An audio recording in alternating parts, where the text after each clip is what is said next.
పులియని రొట్టెలతో నిష్కాపట్యము పవిత్రంగా పండగని ఆచరించాలి. పరివర్తన లేకుండా, ప్రచారం లేకుండా పండగ.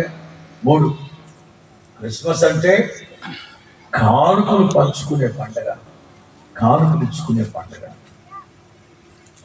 క్రిస్మస్ అంటే విధేయతను నేర్చుకునే పండుగ. ఎవరి దగ్గర? యేసయ్య దగ్గర.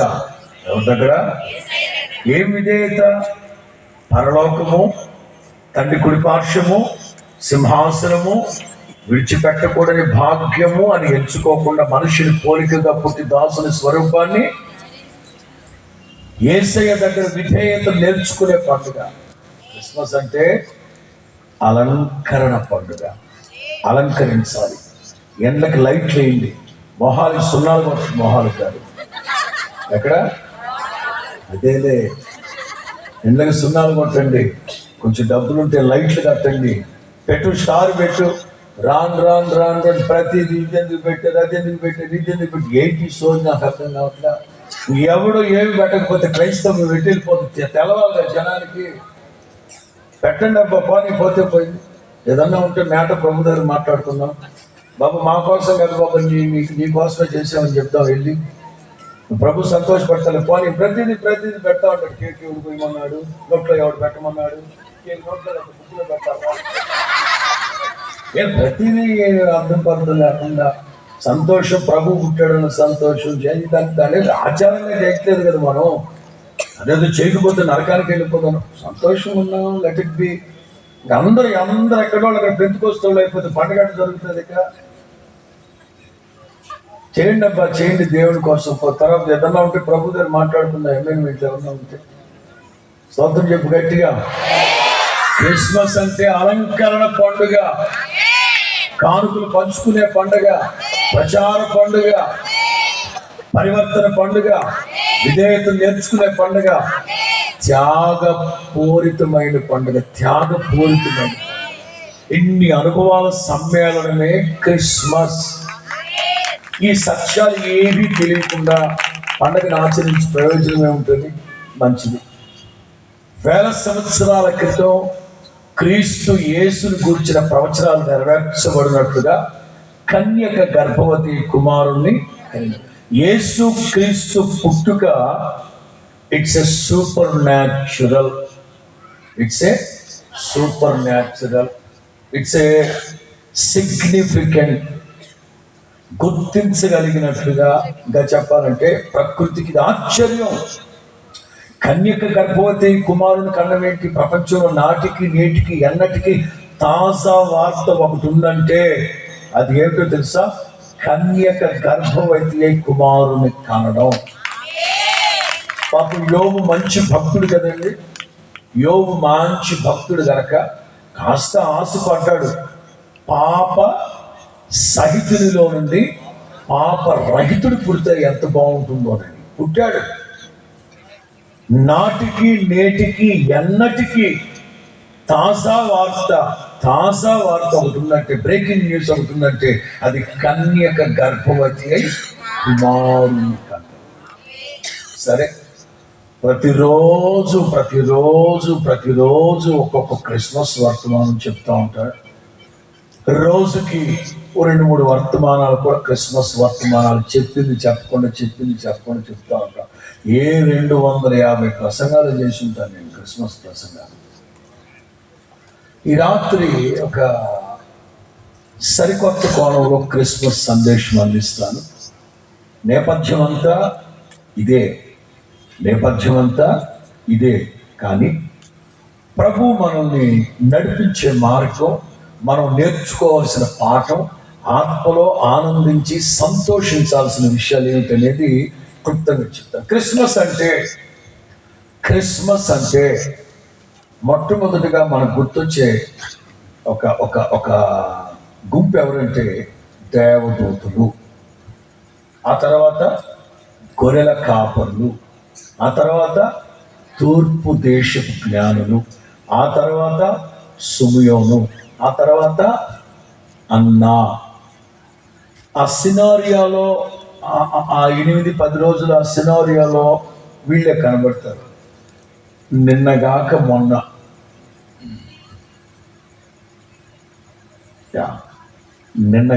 మొన్న రాజమండ్రిలో పాస్టర్స్ మీటింగ్ జరిగింది. ఇంచుమించు 500 మంది పాస్టర్స్ క్రిస్మస్ మీటింగ్ పెట్టారు. అక్కడికి వెళ్ళి చెప్పలేం కదా, అక్కడికి వెళ్ళి యేసు క్రీస్తు పుట్టిన సందర్భంలో దేవదూతల పాత్ర ఏమిటి అనేది, అంటే దేవదూతలు అంటే సేవకులే కదా, ఆ దేవదూతల్ని సేవకులకి ఆపాదించి ఒక 5 మాటలు చెప్పాను. ఈ నెలలో ఎప్పుడో ఒకసారి అప్లోడ్ చేస్తాను, ఖచ్చితంగా మీరు వినండి. సేవకులైతే మరి ఖచ్చితంగా వినాలి. దేవదూతలు ఈ సినారియోలో ఎక్కడెక్కడ ఎప్పుడెప్పుడు కనబడ్డారు, ఆ తర్వాత ఇక ఎక్కడ కనబడరు. మళ్ళీ ఎక్కడ కనబడతారు? 33.5 సంవత్సరాల తర్వాత గురువారం రాత్రి గెత్సెమనే తోటలో కనబడతాడు దేవదూత. పరలోకం నుంచి దిగొచ్చి ఆయనకి కనబడి ఆయన్ని పుట్టినప్పుడు కనబడ్డాడు, మళ్ళీ పోయాడు. మరలా గెత్సెమనే తోటలో కనబడతాడు. అందుకని అద్భుతమైన మాటలు ఈ 5 మాటలు. ఇప్పుడు చెప్పబోయే 5 మాట దేవదూతలు, గొర్రెల కాపర్లు, జ్ఞానులు, సుమయోను, అన్న. ఈ క్రిస్మస్ అంటే మన మనసులోకి వచ్చేస్తారు వీళ్ళు, మన మనసులోకి వచ్చేస్తారు. ఏమేమి జరిగాయి ఒక 5 మాటలు సాధ్యమైనంత వరకు క్లుప్తంగానే చెప్పి ముగిస్తాను. ఎందుకంటే మీరు అందరూ చంద్రమండలానికి వెళ్ళేవాడికి కూడా ఎంత ఎక్విప్మెంట్ వెళ్ళాలనుకుంటారు. ఈ చలికే బిగుచుకొచ్చారు అందరూ. నేను 2 వారాల క్రితం కెనడాలో ఉన్నాను. కెనడా, అమెరికా వెళ్ళేసి వచ్చాను 10 రోజుల క్రితం. 2 అడుగులు ఎత్తు ఐస్ గడ్డలో, 2 అడుగులు ఎత్తు మంచు. మరి అక్కడి నుంచి వచ్చాను, మరి ఎట్లా ఉంటుంది? అందుకని బాగా బిగుసుకున్నారు మీరు అందరూ. ఇంకా ఈ ఆడ లేడీస్ అయితే మరీ అలేలో చెప్పండి అని అంటే మీకు గొంతు ఎక్కడ తిరుగుతూ ఉన్నాయి. గట్టిగా ఆల్రెడీ 3 ముళ్ళు వేసాడు మీ ఆయన, మళ్ళీ నువ్వు ఒక 6 ముళ్ళు ఎందుకు చెప్పు? కట్లు విప్పబడును గాక. ఆమెనంటే కూడా మీ కట్లు మీరే విప్పుకోవాలి.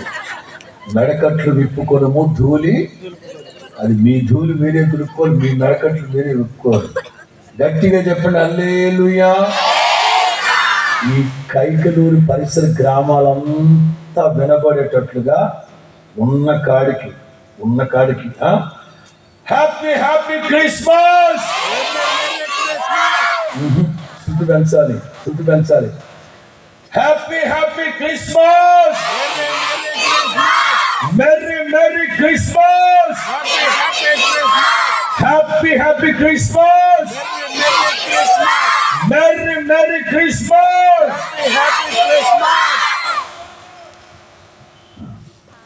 మొదటి మాట, దేవదూతలు ఏం చేశారంటే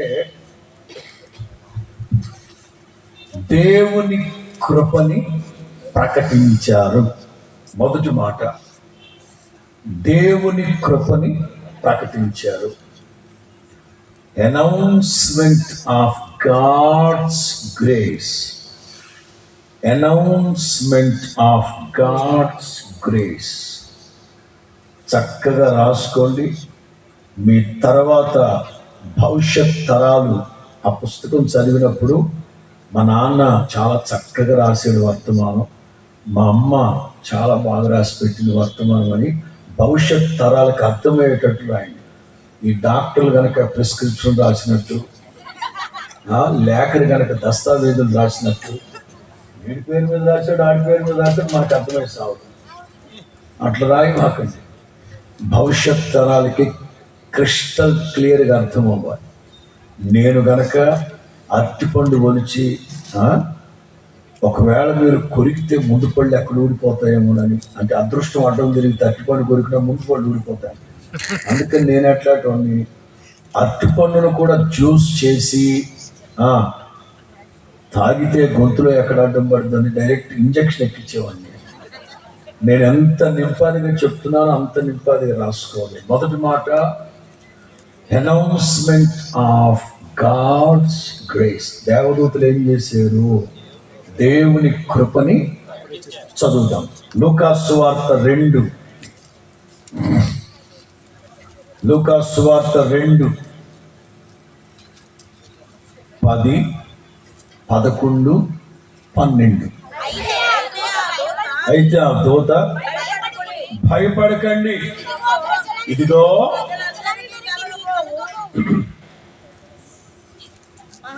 100 కప్పలైనా సరే సమ్మతితో ఓ బురదగుంట సంసారం చేస్తాయేమో కానీ 2 కొప్పులు మాత్రం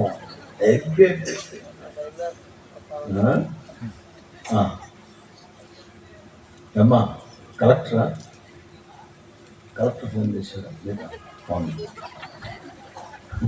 ఇంటి దగ్గర నుంచా? దప్పుడు కప్పుకోమను. అది కూడా నువ్వు చెప్పాలన్నా. చదవండి, ఒకటి చదవండి గట్టిగా. భయపడకుడి, అమ్మా.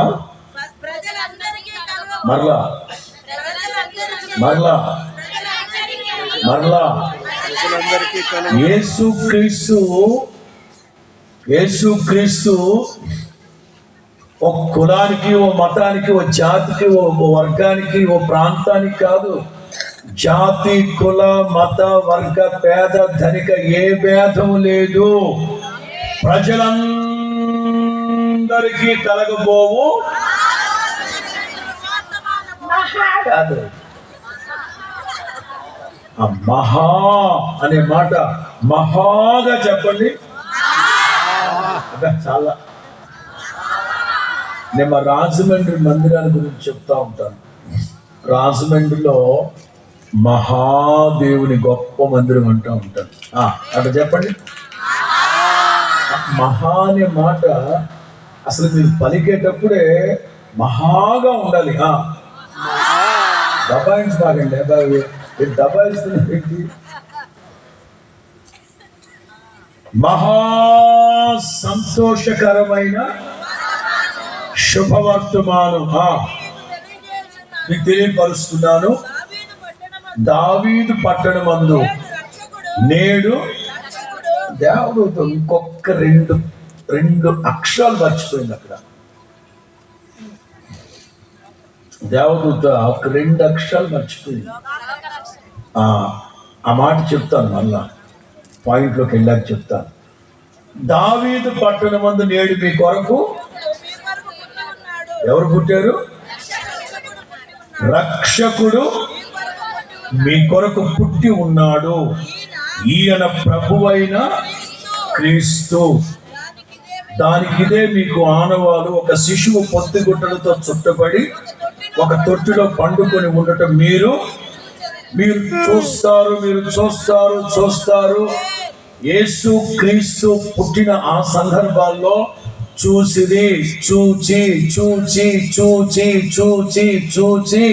అనే మాటలు ఎక్కువగా మనకు తారసపడతాయి. క్రైస్తవ్యం అనేది వెలుచూపుతో వెళ్ళే భక్తి కాదు, చూసి. ఎందుకంటే యేసు క్రీస్తు ఉన్నవాడు, అనువాడు, నిజరక్షకుడు ఆయన. స్తోత్రం చెప్పండి గట్టిగా.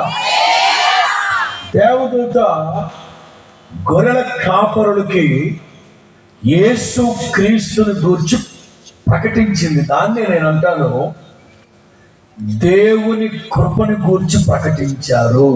ఎవరిని గురించి? దేవుని కృపని గురించి ప్రకటించారు. అదేంటి పాస్టర్ గారు, యేసు ప్రభు అయిన క్రీస్తు చాలా మాటలు ఉన్నాయి కదా అక్కడ, మీరు కృపను గురించి ప్రకటించారు అంటారు ఏమిటి అని అంటారా? చెప్తాను. తీతు పత్రిక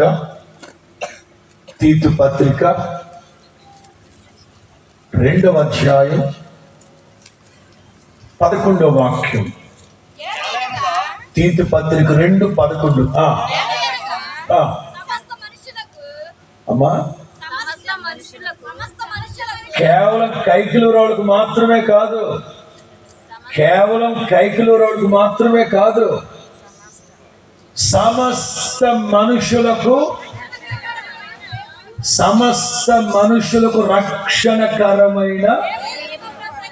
రక్షణకరమైన దేవుని కృప.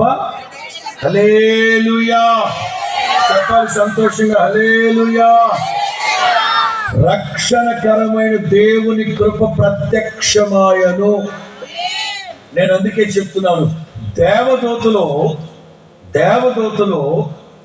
దేవుని కృపని ప్రకటించారు. ఆదియందు మాట్లాడాలి, ఆదియందు ఆ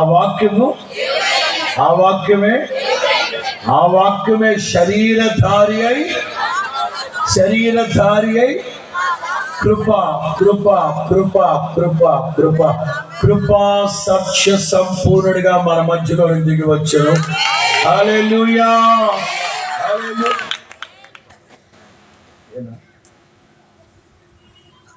కృపా సత్య సంపూర్ణుడే మన మధ్యలోనికి దిగి వచ్చారు. అందుకే దేవదూతలు దేవుని కృపని ప్రకటించారు అని చెప్తున్నారు. పాత నిబంధనలో మనకు కనిపించేది దయ, కనికరం, వాత్సల్యం. క్రొత్త నిబంధనలో యేసు క్రీస్తు పుట్టినప్పుడు దేవుని కృప ప్రత్యక్షమాయను.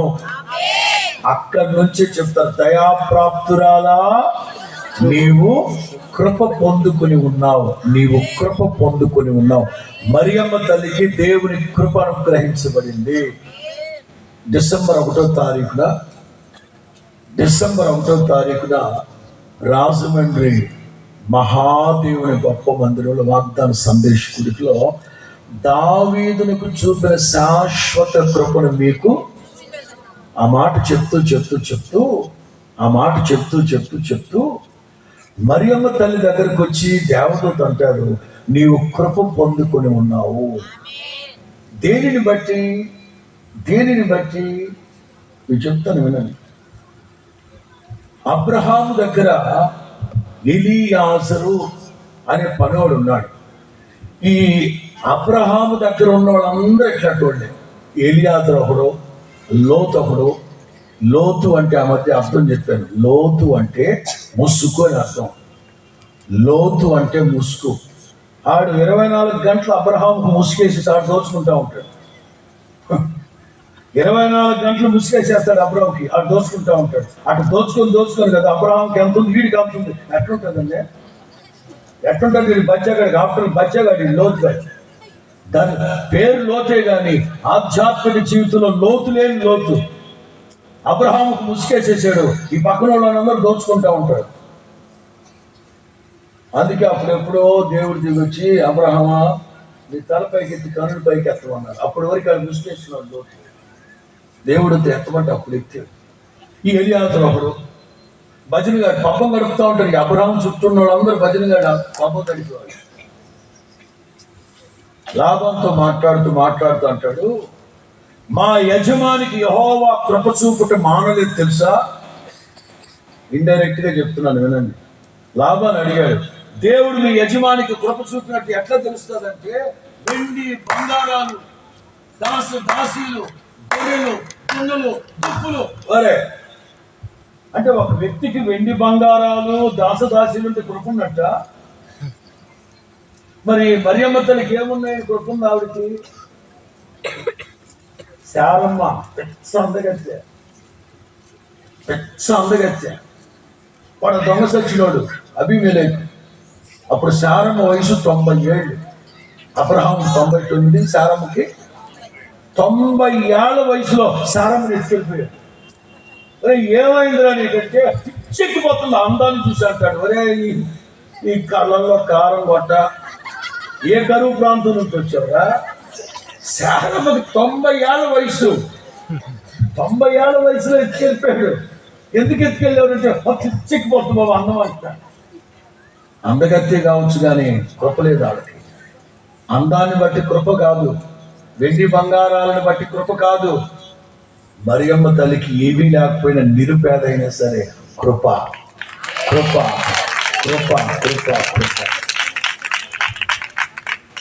సమస్త జనుల కోసం, లోకంలో ఉన్న జనులందరి కోసం దేవుని కృప ప్రత్యక్షమాయను. దేవదూతలు మొట్టమొదటిగా గొర్రెల కాపరుల దగ్గరకు వచ్చి దేవుని కృపని ప్రకటించారు. Announcement of God's grace. కృప ఏం చేస్తుంది? రక్షిస్తుంది. పౌలు అంటారు కదా ఎఫెసీ పత్రికలో, కృపచేత మీరు ఫస్ట్ ఆఫ్ ఆల్ దైవ జనాంగమా మీరు గుర్తుపెట్టుకోండి, యేసుక్రీస్తు ఈ లోకానికి రావడానికి ప్రాథమిక primary intention of God and passion of Christ is this. నేను డిసెంబర్ 5వ తారీఖు, ఈ సంవత్సరం డిసెంబర్ 5వ తారీఖున మహబూబ్ నగర్లో క్రిస్మస్ వర్తమానం చెప్పాను. ఇప్పుడు మేము పాస్టర్లు ఉన్నామండి.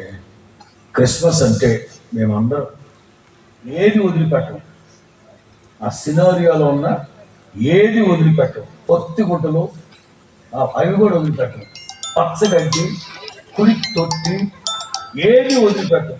క్రిస్మస్ అంటే ఏదో చెప్తాం, ఏదో ఎక్కువచ్చి పెట్టి చెప్తాం. అలా కాకుండా యేసు ప్రభు ఏమన్నారు తెలుసా? 41వ కీర్తనలో, గ్రంథపు చుట్టలో నన్ను గురించి వ్రాయబడి ఉన్న ప్రకారం నేను ఈ లోకానికి, ఆయన చెప్పడం వేరు, ఏం చెప్పడం వేరు, నేను 250 ప్రసంగాలు చెప్పడం వేరు. సాక్షాత్తు నా ప్రభువే అటు 40వ కీర్తనలో, ఇటు హెబ్రీ పత్రికలో, గ్రంథపు చుట్టలో నన్ను గురించి వ్రాయబడి ఉన్న ప్రకారం నేను ఈ లోకానికి 7 పాయింట్స్ చెప్పాను. నేను సాక్షాత్తు 4 సువార్తల్లో యేసు క్రీస్తే చెప్తారు, పాపులను పిలవ, అందుకే వచ్చింది నేను ఈ లోకానికి. పిలాతు నీవన్నట్లే నేను రాజుని, సత్యాన్ని గురించి సాక్ష్యం ఇవ్వడానికి నేను ఈ లోకానికి. ఇవన్నీ తరువాయి, నేను చెప్పిన 7 పాయింట్లు అవి తరువాయి. అసలు యేసు క్రీస్తు ఈ లోకానికి ఎందుకు వచ్చారు? Primary very primary. దేవదూత యోసేపు ఏమన్నారు తెలుసా? పొరపాటున మరియమ్మ తల్లిని విడిచిపెట్టారు. ఆయన తన ప్రజలను పాపములో నుండి రక్షించుటకు రక్షకునిగా దిగి వస్తున్నారు. చప్పట్లు కొడుతూ ప్రభువుని స్తుతించారు. ఆ ఉత్సాహం కొట్టినగా అసలు మీరు ఇంత సత్యోగం తెలిసిన ఉద్యోగం. ఎప్పుడు ప్రసంగాలు చెప్తా ఉంటాను, కైకలూరు బ్యాండ్ పార్టీ అని. ఇది బ్యాండ్ పార్టీలా లేదు, సాగు పార్టీలా ఉంది. ఉత్సాహం చెప్పండి ఒకసారి. హల్లెలూయా, హ్యాపీ క్రిస్మస్. ఈ 4 రోజులు హల్లెలూయాని పక్కన పెట్టండి. Happy Christmas. ఆ ఒకరినొకరు కలుసుకున్నప్పుడు కూడా ఇదే మాట అనుకుంటా ఉండాలి, హ్యాపీ క్రిస్మస్ అనుకుంటా ఉండాలి. అది మొహం చిట్లిచ్చి కాదు, హ్యాపీగా చెప్పాలి, హ్యాపీ క్రిస్మస్ అని. చెప్పి గట్టిగా. ప్రజలను తన పాపములో నుంచి రక్షించుటకు ఆయన దిగొచ్చారు. అదే చెప్తున్నాను, నీవు ఇంకా పాపములోనే ఉంటూ, లోకములోనే బ్రతుకుతూ, పాపపు ఇష్టమైన జీవితాన్ని జీవిస్తూ ఇంకా క్రిస్మస్ జరుపుకుంటే ప్రయోజనం ఏమని చెప్పండి? మీకోసమే నేను రక్షకుడు, మీకోసం తిమోతి పత్రికలు అంటారు, లోకములో ఉన్న జనులందరి కోసం దేవుని కృప ప్రత్యక్షమాయను. సరే, నేను ఇక్కడ ఒక్కొక్క మాటగా చెప్తాను. ABCD ఎట్లా రాసుకుంటారు మీ ఇష్టం. ఎవరు పుట్టారు? 2, ఎక్కడ పుట్టాడు? 3, ఎలా పుట్టాడు? 4, ఎందుకు పుట్టాడు? అర్థమయ్యే అనుకుంటా నా మాటలు.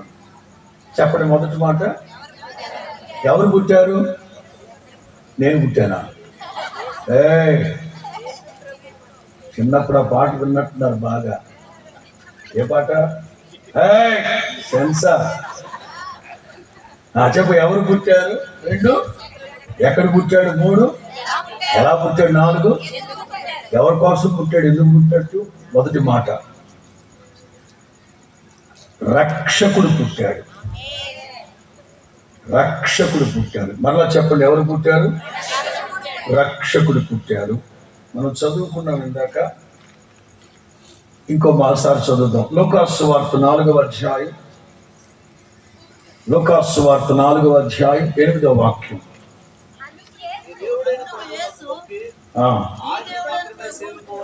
క్షమించాలి, లూకాసు సువార్త 4:18. లూకాసు సువార్త 4:18. ప్రభు ఆత్మ నా మీద ఉంది, పేదలకు సువార్త ప్రకటించడానికి, చెరలో ఉన్న వారిని విడిపించుటకు,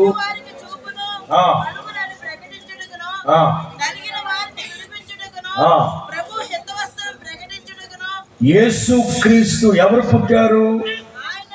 ఎవరు పుట్టారు అంటే సమస్త ప్రజల్ని పాపంలో నుండి, చెరలో నుండి, చీకట్లో నుంచి బంధింపబడిన వారిని, గుడ్డి వారిని, ఈ లోకంలో మగ్గిపోతున్న ప్రజల్ని రక్షించడానికి రక్షకుడు పుట్టారు. రక్షకుడు పుట్టాడు. ఆ రక్షకుడు కేవలం ఆ ప్రాంతానికి కాదు, ఆ ప్రాంతానికి కాదు. ఇప్పుడు మీకు చెప్తాను.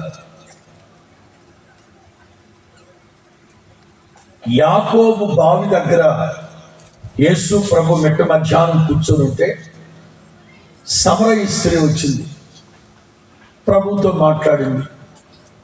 ప్రభుతో మాట్లాడుతున్నప్పుడు ప్రభు చాలా విషయాలు మాట్లాడినప్పుడు వెంటనే ఆవిడ జీవితాన్ని ఉన్నట్లుగా ప్రభు చెప్పేసరికి కొండ అక్కడ వదిలిపెట్టి పరిగెట్టుకుంటూ ఊళ్ళోకి వెళ్ళి ఏం చెప్పిందో తెలుసా? నా బ్రతుకు, నా రోత బ్రతుకుని, చెడిపోయిన నా బ్రతుకుని ఉన్నట్లుగా నా ఎదుట ఆవిష్కరించిన ప్రవక్త యాకోబు బావి దగ్గర ఉన్నాడు. Come and see him. రండి, ఆయన వచ్చి చూడండి అన్నాడు. ఒక పతిత మాట విని ఊళ్ళో వాళ్ళందరూ పరిగెత్తారు. మొత్తం మీద యేసు ప్రభుని చూసి వాళ్ళు అడిగారు, మా ఊళ్ళో ఓ 2 రోజులు కోటాలు పెట్టండి సార్ అన్నారు. నా ప్రభు ఎంత సంస్కారవంతుడబ్బా! వాళ్ళు 2 రోజులు కోటాలు పెట్టమంటే 2 రోజులు పెట్టారు. నేనున్నానే, అమ్మో మామూలు ఉండదు. అయితే పగలు సాయంత్రం వస్తారు మీరంటే ఖాళీ లేదు ఇక్కడ. నిజమే, క్షణం తీరికలేదు, తమిడి ఆదాయం లేదు. క్షణం తీరుకుండదు, తమిడి ఆదాయం. పగలెక్కడ, మధ్యాహ్నం అక్కడ, సాయంత్రం అక్కడ, రాత్రి అక్కడ. సుఖమేదండి. మరి అందరూ నా దగ్గరకు వచ్చి ఏం చెప్తారు తెలుసా? అయితే మీరు బాగుండాలా, మీరు ఆరోగ్యంగా ఉండాలా, మీరు 10 కాలాల పాటు ఉండాలా. అందుకే బాబు నేను 2026 ఎక్కడికి వెళ్ళట్లేదు. మా దగ్గరకు మాత్రమే వచ్చి ఎక్కడికి వెళ్ళమాట. ఆ మాట ఆల్రెడీ 50 మంది చెప్పేసి వెళ్ళాను. అర్థమవుతుందా? నా ప్రభు 2 రోజులు సుకారు గ్రామంలో సభలు పెట్టాడు, వాక్యం చెప్పాడు, దేవుని రాజ్యాన్ని గురించి చెప్పాడు. అయిపోయాక 3వ రోజు ప్రభు వెళ్ళిపోతుంటే ఊళ్ళో పెద్దలు ఏమంటారు తెలుసా?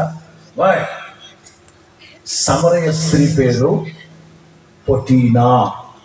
సమరయ స్త్రీ పేరు పొటీనా. ఏం పేరు? పొట్టిదానా కాదు. ఒత్తు లేని చోట ఎందుకు ఒత్తులు పెడతారు మీరు? పొట్టిదానా కాదు, పొటీనా. బాయ్ పొటీనా, 2 రోజుల క్రితం నువ్వు పిలిస్తే ఎలా చెప్పాం, కానీ నీ మాటలను బట్టి కాదు. కానీ ఇప్పుడు మా అంతటి మేము నిర్ధారించుకున్నాం. అమ్మాయి, బాబాయ్ గారు ఏమని నిర్ధారించుకున్నారంటే, ఈయన మామూలు రక్షకుడు కాదు అమ్మాయి, ఈయన మామూలు రక్షకుడు కాదు. లోక కొట్టేది గట్టికి చేతులు బయటికి వేస్తున్నాము. కొట్టు గట్టిగా హల్లెలూయా.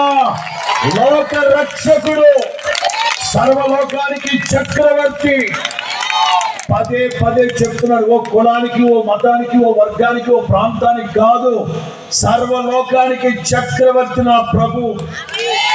దేవదూత అన్నారు రక్షకుడని, సమరయ ప్రజలు అంటారు లోక రక్షకుడు. నేను చెప్తున్నాను, దేవుని కృప చేత నీవు రక్షించబడాలి. ఇంకా పాపంలోనే ఉన్నావా? ఇంత గొప్ప రక్షణను నీవు నిర్లక్ష్యపరుచుకుంటే ఎలా తప్పించుకుంటావు? ఇది ఏ రక్షణ జనం, ఇది అనుకూలమైన బాబా నా చేతులు జోడిని చెప్తున్నాను బాబు, ఇదిగో ఈ మాటలు మీకు అందించడానికే నా ప్రభు మీ మధ్యలోకి తీసుకొచ్చారు.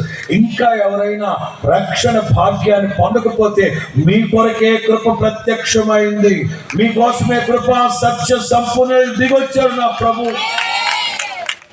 మరలా చెప్తున్నాను, కాలము సంపూర్ణమైనప్పుడు అద్వితీయ సత్యవంతుడని క్రీస్తు దేవుడి లోకానికి ఏ కాలం? ఆదికాండం 3లో చెప్పాడు నాగరాజు గారితో. నాగరాజు అంటే మీకు బాధేమో, ఎవరితో? సర్ఫరాజ్ గారితో. ఆదికాండం 3లో చెప్పాడు, స్త్రీ సంతానమందు పుట్టిన వాడు నీ తలని. ప్రవచనం వచ్చింది ఏ బాబు? ఆదికాండం 3వ అధ్యాయంలోనే దేవుడు ప్రవచించాడు, పోతావురా నువ్వు పోతావురా అని. మరి ఆ తరం వారందరిలో నోవాహు నీతిమంతుడు కదా, నీతిమంతుడికి పుట్టించచ్చు కదా ప్రభు యేసుక్రీస్తుని ఆ రోజునే. ఈ దెబ్బలాటం జరుగుతుంది. పోనీ అబ్రహాం విశ్వాసుడికి తండ్రి. అబ్రహాం అయితే యేసుబాబుని కమ్మగా చూసుకుంటాడు, లేకలాగా పుట్టిన బిడ్డలాగా చూసుకుంటాడు. అబ్రహాం పుట్టచ్చు కదా. పోనీ బైబిల్ పరిశుద్ధ గ్రంథం అంతట్లో మన ఆరాధ్య దైవమైన యేసు ప్రభు పేరు కంటే రెట్టింపు 3-4 సార్లు రెట్టింపుగా దావీదు పేరే ఎక్కువ ఉంది బైబిల్లో. ప్రకటన గ్రంథం చివరి అధ్యాయంలో కూడా 2 సార్లు దావీదు, దావీదు తాలపు చెవి, దావీదు మొట్టు, దావీదు శిబిరాలు ఉంటాయి. మరి దావీదుకి కుమారుడిగా పంపించచ్చు కదా, యేసుబాబుని బాగా చూసుకునేవాడు కదా దావీదు. ఎందుకు పంపించలేదు? కాలము సంపూర్ణం అవ్వలేదు. ఏ కాలం? మనుషులందరికీ పోయే కాలం. ఇప్పుడు దాపరించింది కనుక 2000 సంవత్సరాల క్రితం ప్రభు కృపని కుమ్మరించాడు మనందరినీ. చెప్పండి, మొదట దేవదూతలు ప్రకటించిన ప్రకటనలో ఎవరు పుట్టారు? 2. ఎక్కడ పుట్టాడు? ఆయన రక్షకుని జన్మస్థలమా యూదయా బెత్లెహేమా, ఆరాధనలకు ఆరంభమా హృదయార్పణలకు. ఆరాధనలు ఎక్కడ ప్రారంభించబడ్డాయి? మొట్టమొదట ఓ ప్రక్కన గొర్రెల కాపులో, ఓ ప్రక్కన తూర్పు దేశం జ్ఞానులు వచ్చి బాబోయ్ బెత్లెహేం అంతా వచ్చి బాబోయ్ ఇట్లాగే. అయితే ఒకటి మాత్రం వాస్తవం, పొందుకున్న వాళ్ళు పొందుకున్నట్లుగా స్తుతారాధన చేశారు కానీ మిగతా వాళ్ళందరూ గుండెల్లో రైళ్లు పరిగెట్టాయి ఆ రోజున. 2 సంవత్సరాల లోపు పిల్లలున్న ఇంట్లో రక్తం ఏరులై పారింది, మోసకోత.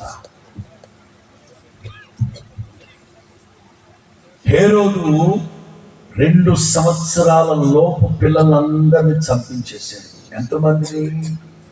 900 మందికి పైగా. 900 మందికి పైగా 2 సంవత్సరాల లోపు పిల్లలందరినీ చంపించేశాడు. వాస్తవంగా నేను నా లైవ్లో అయితే వెళ్తూ ఉంటుంది అనుకుంటాను. ఇదిగో ఆ పిల్లల హేరోదు చంపించేసిన 2 సంవత్సరాల లోపు పిల్లల పురిలివి. హేరోదు చంపించిన 2 సంవత్సరాల లోపు పిల్లల యొక్క పుర్రెలు. ఇదిగో చిన్న పుర్రెలు. 900 మందికి పైగా పిల్లల్ని చంపించేశాడు ఆ రోజున.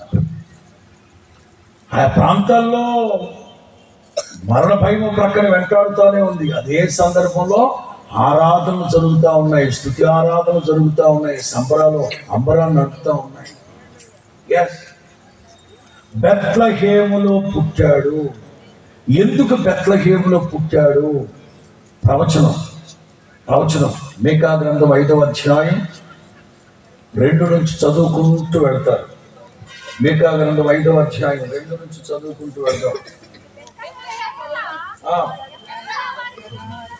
యోధా వారి కుటుంబములలో నీవు స్వల్పమైన దానివైనను. ఎదిగో ఒక దైవ సేవకునిగా ఈ క్రిస్మస్ సంబరాల వేడుకల్లో చెప్తున్నాను, మీ బంధువులందరిలో, మీ తోబుట్టువులందరిలో, మీ ఇంటి పేరులందరిలో, మీ కొలకోళ్ళందరిలో మీరు చిన్న స్థాయిలో తక్కువగా ఉన్నారేమో, అల్పమైన వ్యక్తులుగా ఉన్నారేమో. రాబోతున్న 2026 నుంచి మీ ఒక్కొక్క కుటుంబాన్ని మహిమ కలిగిన కుటుంబాలుగా, సాక్షి కుటుంబాలుగా నా తండ్రి హెచ్చించి ఆశీర్వదించుగాక. ధన్యకరమైన ఒక జీవితం. యోదయ దేశంలో ఆ గ్రామాలలో నీవు స్వల్పమైన దానమైనా, ఒకటే గుర్తుపెట్టుకోండి, లోకంలో ఉన్న వాళ్ళకి ఆస్తి ఉండొచ్చు, అంతస్తు ఉండొచ్చు, డబ్బు ఉండొచ్చు, వెండి బంగారాలు ఉండొచ్చు. అవి ఎన్ని ఉన్నా సరే క్రీస్తు లేని జీవితం, క్రీస్తుని కలిగి లేని జీవితం వ్యర్థం, జీరో అని గుర్తుపెట్టుకోండి. హల్లెలూయా. యేసు క్రీస్తు తమకు దేవుడిగా కలిగిన జనులు ధన్యులు, ధన్యులు, ధన్యులు, భాగ్యవంతులు. అందుకే వాక్యం అంటుంది, ఇశ్రాయేలు నీ భాగ్యము. తిరిగే చదువునా యెహోవా రక్షించిన నీవెంత గొప్పోడవో తెలుసా? ఆయన చేత రక్షించబడిన వాడు నువ్వు ధన్యుడివి. ఎవరు పుట్టారు? ఎక్కడ పుట్టాడు? బెత్లెహేము. స్వల్ప గ్రామం. దైవ జనాంగమా, నీ చిన్ని హృదయంలో నా ప్రభు పుట్టడం కాదు, కానీ ఎఫెసీ పత్రిక 3వ అధ్యాయంలో ఉన్నట్లుగా విశ్వాసమును బట్టి క్రీస్తు మీ హృదయంలో నివసించాలి. 3వ అధ్యాయం 18లో ఉంటుంది. విశ్వాసమును బట్టి క్రీస్తు మీ హృదయములలో పుట్టడం కాదు. బెత్లెహేము గురించి ఒక ప్రసంగం ఉంది, నాకు 5 పాయింట్లు ఉంటాయి. యోదయ బెత్లెహేములో క్రీస్తు పుట్టిన పిమ్మట ఉంటుంది. Yudaya Bethlehem. Your heart should be Bethlehem. నీ హృదయం బెత్లెహేమ్ అయితే యేసు క్రీస్తు హృదయంలో పుట్టడం కాదు, నివసించాలి. 5 పాయింట్స్ ఉంటాయి బెత్లెహేములో ఉన్న ధన్యతలని. అద్భుతమైన వర్తమానం గడిచిన సంవత్సరాల్లో చెప్పుకుంటాను, యూట్యూబ్లో ఉంటుంది. కావాలంటే క్రిస్మస్ సంతోషంగా పిండి వంటలు చేసుకుంటూ వినండి క్రిస్మస్ ప్రసంగాలు. ఆ ప్రసంగాలు వింటా కనుక మీరు దాని పప్పులు తయారు చేశారు అనుకోండి, మహా రుచిగా ఉంటాయి. సరదాగా చెప్తున్నా. అది దేవుని మాటలు వింటూ మీరు పని పాఠం చేసుకుంటే వాళ్ళండి ఎంత ప్రాణ ఉల్లాసంగా, ఉత్సాహం ఉంటుందో తెలుసా మీకు?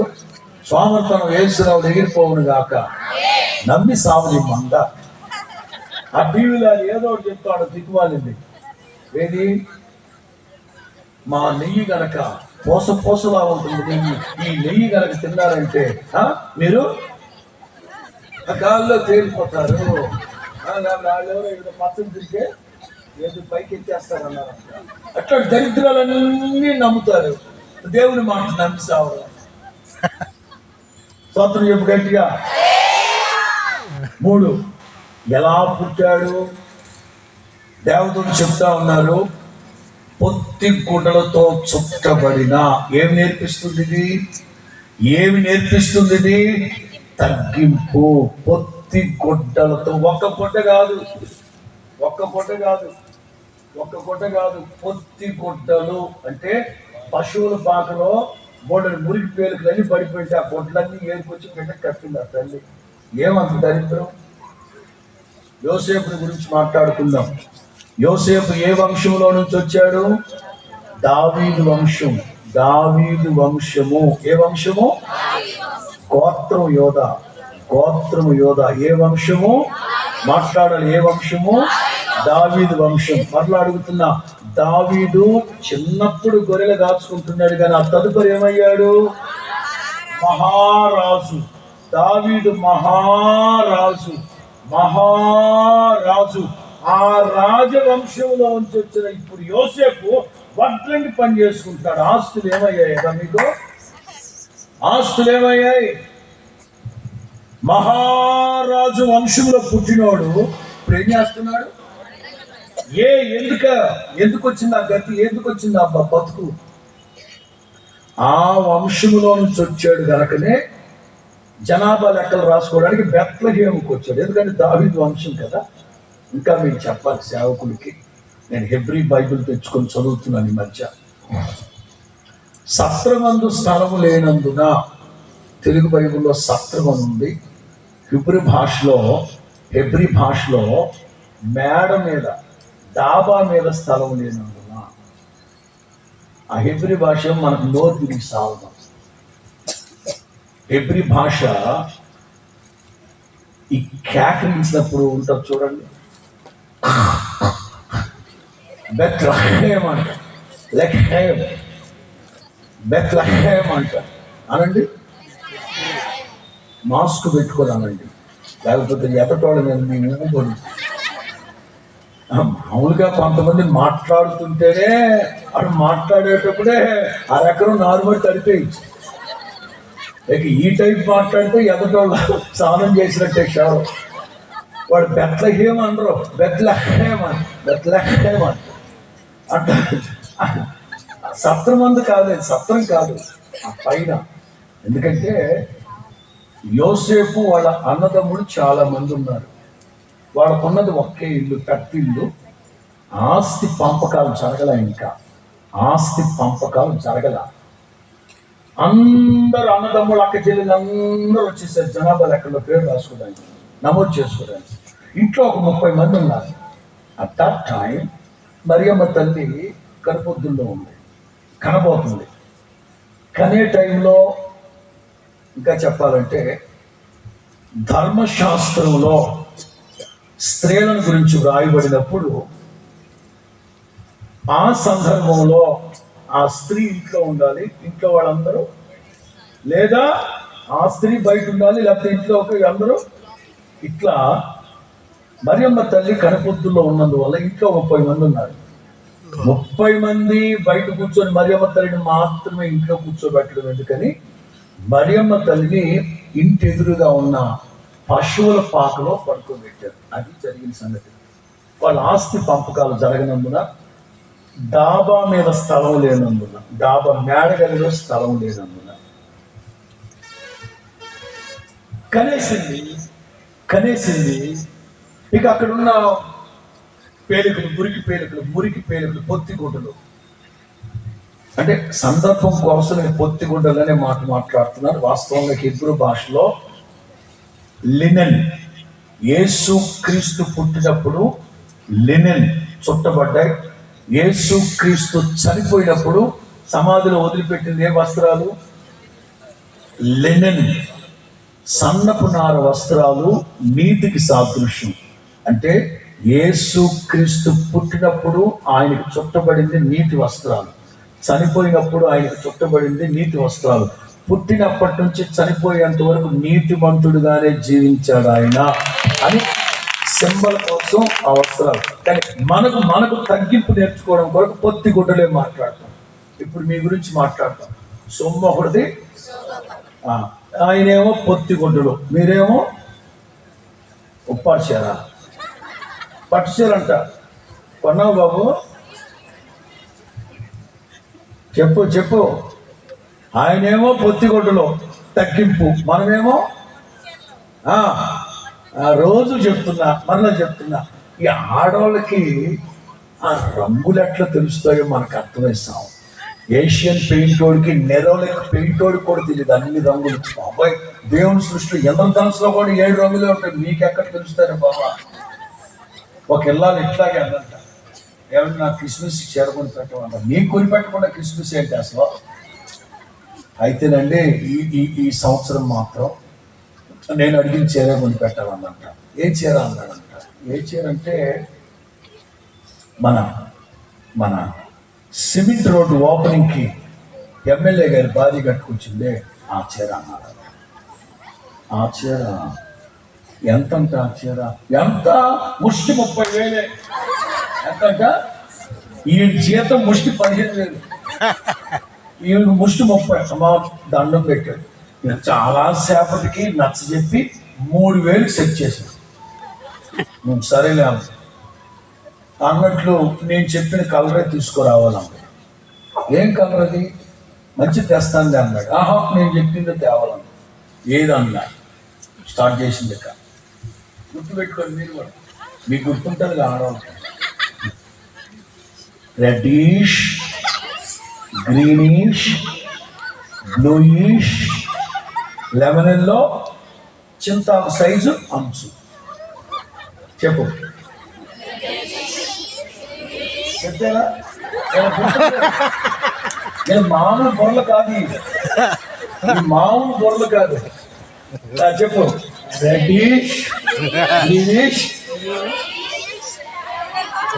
చింతాకు సైజు. ఇక భర్త బట్టి రెడ్డి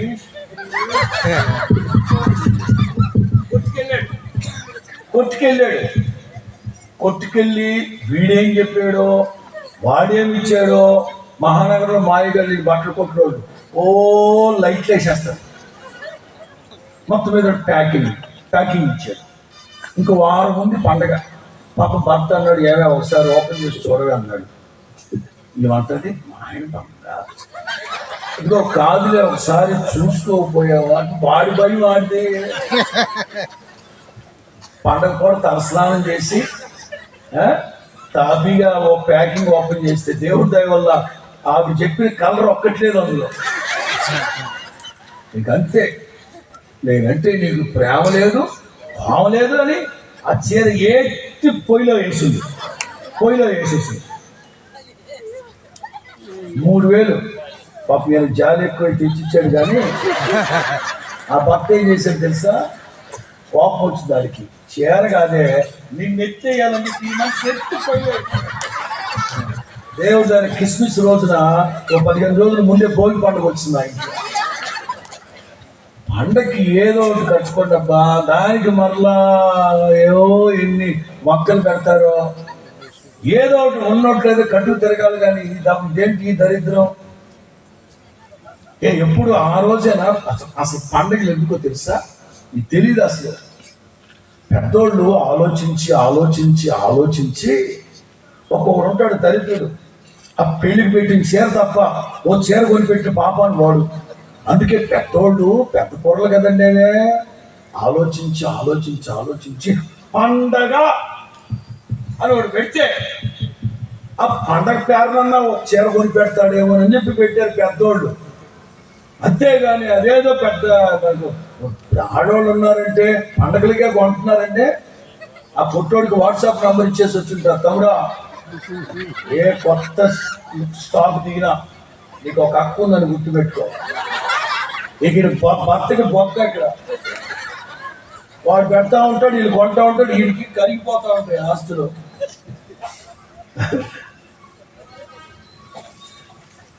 నెలకి ఒక పూట తింటుంటాడు దరిద్రుడు, 1/4 కేజీ మాంసం తెచ్చుకొని. ఇంకందుకని పెద్దోళ్ళు పండగ అన్నారు, ఓ నాటుకోటి తింటారు లేదని. ఇంకా చెప్పనా, సోమరోళ్ళు ఉంటారు కొంతమందికి, వీరు కాదు. కొంతమంది ఆడవాళ్ళు సోమర దయ్యాలు ఉంటాయి. ఏడాది మొత్తం ఇల్లు అలకదాం, అంట్లు దోమ తోమదాం, పాచిమోహం ఉన్నాయి. అందుకని పండగ అనగానే ఇత్తడి బిందులన్నీ చెంపండేస్తూ ఉంటారు. మీరు నవ్వుతున్నారంటే స్టార్ట్ చేసినట్టున్నారు కదా, ఎందుకంటే తోలు సావరు. పండగ అంటే ఇత్తడి బిందులన్నీ చెత్తపండేసి ఆ రోజుల్లో ఇల్లు చక్కగా అలికి గోడలోకి మొహం అలుపుకొని మొహం కాదు. అదే ఏడాదికి ఒకసారి పండగ ఎందుకు పెట్టారు? రోజు ఇల్లు శుభ్రంగా ఉంటే ప్రతిరోజు పండగే కదండి మనకు. చేశావు పండుగ, నిలిచావు నిండుగా, చేశావు పండుగ, నిలిచావు నిండుగా, నా దీపమో యేసయ్యా నీవు వెలిగించినావు, నా దీపమో యేసయ్యా నీవు వెలిగించినావు, సుడిగాలిలోనైనా జడివానలోనైనా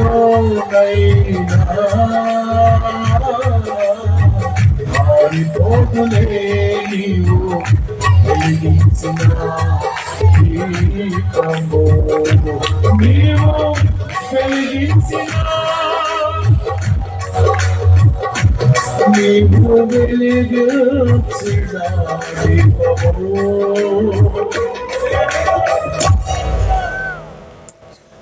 చేతిలో డబ్బు ఉన్నప్పుడల్లా, అనుకున్నప్పుడల్లా నాటుకోడి తెచ్చుకొని తినేవాడికి ప్రతిరోజు పండుగ కదా. ఇంకేంటి? యేసు ఎలా పుట్టాడు ఆయన? విధేయునిగా. క్రైస్తవ్యం అంటేనే తగ్గింపు, తగ్గింపు, తగ్గింపు, తగ్గింపు. క్రీస్తు యేసుకు కలిగిన ఈ మనస్సు మీరు కూడా నేర్చుకుందాం, తగ్గింపు. నెక్స్ట్, అందులోనే ఎవరి కోసం పుట్టారు? ఎవరి కోసం పుట్టాడు ఆయన? ఎవరి కోసం పుట్టారంటే, మీరు ఆ సినోరియా మొత్తం గమనిస్తే, జకర్యా భయపడుకో, మరియా భయపడుకో, గొర్రెల కాపరులారా భయపడొద్దు. అంటే ప్రజలు ఆ రోజుల్లో భయం భయం భయం భయం భయం భయం భయం భయం గుప్పిట్లో ఉన్నారు, భయం గుప్పిట్లో ఉన్నారు. ఏ భయం? మాట్లాడక తప్పదు కొన్ని విషయాలు. చూసుకుందాం ఏమన్నా తర్వాత, ప్రభు చూసుకుంటాడు. హేరోదు అనేవాడు పరిపాలిస్తున్నాడు. 46 సంవత్సరాలు కట్టాడు దేవుని మందిరాన్ని. ఎందుకు? ఓ 4-5 సంవత్సరాలు కట్టేస్తే ఆ తర్వాత వాడిని పీకేస్తాడేమో. మనవాడు కూడా అంతేగా, ఏదిగా త్వరగా చేసి సావడం. దశాబ్దాల పాటు ఆ పోలవరం ప్రాజెక్ట్ ఎప్పుడు ప్రారంభించారు? నువ్వు పుట్టక ముందు. నాకు 55 వచ్చేసి 53 వచ్చేసి ఇంకెప్పుడు పూర్తి చేస్తారంటే చేద్దాం, అప్పుడే తొందర అయిపోయింది బాబా, ఇంకెంత ఎన్ని తరాలు వెళ్ళిపోవాలరా బాబా, ఆ లబ్ధి ఏ తరం అనుభవిస్తారు? ఈ హేరోద్ అనేవాడు ప్రజల్ని భయాందోళన గురి చేస్తా ఉన్నాడు. ప్రజలు భయపడి చస్తున్నారు. ఒక్కొక్కరు ఆ రోజుల్లో ప్రభుత్వాలను బట్టి భయపడిపోతున్నారు ప్రజలు. నేను డిఫరెంట్ కోణంలో మాట్లాడుతున్నా. జకర్యా భయం వేరు, మరియమ్మ తల్లి భయం వేరు, గొర్రెల కాపుల భయం వేరు. ప్రస్తుతం మన పరిస్థితి ఏంటి? ఎక్కడో జరిగేది, అక్కడెక్కడో జరిగేవి, అక్కడెక్కడో జరిగేవి. ఇప్పుడు ఏమవుతుంది? ఎక్కడికి వచ్చింది? పక్క వీధిలోకి వచ్చేసారు.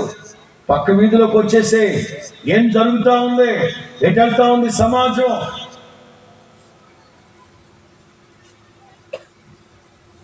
ఎవరి కోసం వచ్చారు ఆయన? భయం గుప్పిట్లో బ్రతుకుతున్న మనుషులకి విడుదల కలుగు చేయడానికి, ధైర్యాన్ని కలుగు చేయడానికి నేడు మీకోసమే పుట్టాడు ఆయన. స్తోత్రం చెప్పండి గట్టిగా. మనకున్న ఒకే ఒక ధైర్యం నజరేయుడైన యేసు. క్రైస్తవులకున్న ఒకే ఒక ధైర్యం నజరేయుడైన యేసు. అంతే. రాజులను నమ్ముకొనుట కంటే, మనుషులను నమ్ముకొనుట కంటే నజరేయుడైన యేసును ఆశ్రయించుట మేలు. భయపడాల్సిన అక్కర్లేదు. క్రీస్తు మీ గుండెల్లో ప్రభువుగా ప్రతిష్ఠించండి. ధైర్యంగా ఉంది. దేవదూతలు కృపను గురించి ప్రకటించారు. రెండో మాట, గొర్రెల కాపర్లు. ఏం జరిగింది? గొర్రెల కాపర్లు దేవుని మహిమను చూసి ఆశ్చర్యపడిపోయారు, లేక అవాక్కైపోయారు. దేవుని మహిమను చూసి అవాక్కైపోయారు. రెండో మాట, అస్టానిష్మెంట్ ఆఫ్ గాడ్స్ గ్లోరీ.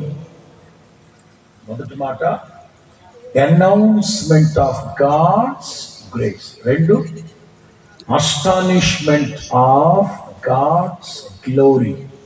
లూకాసు సువార్త 2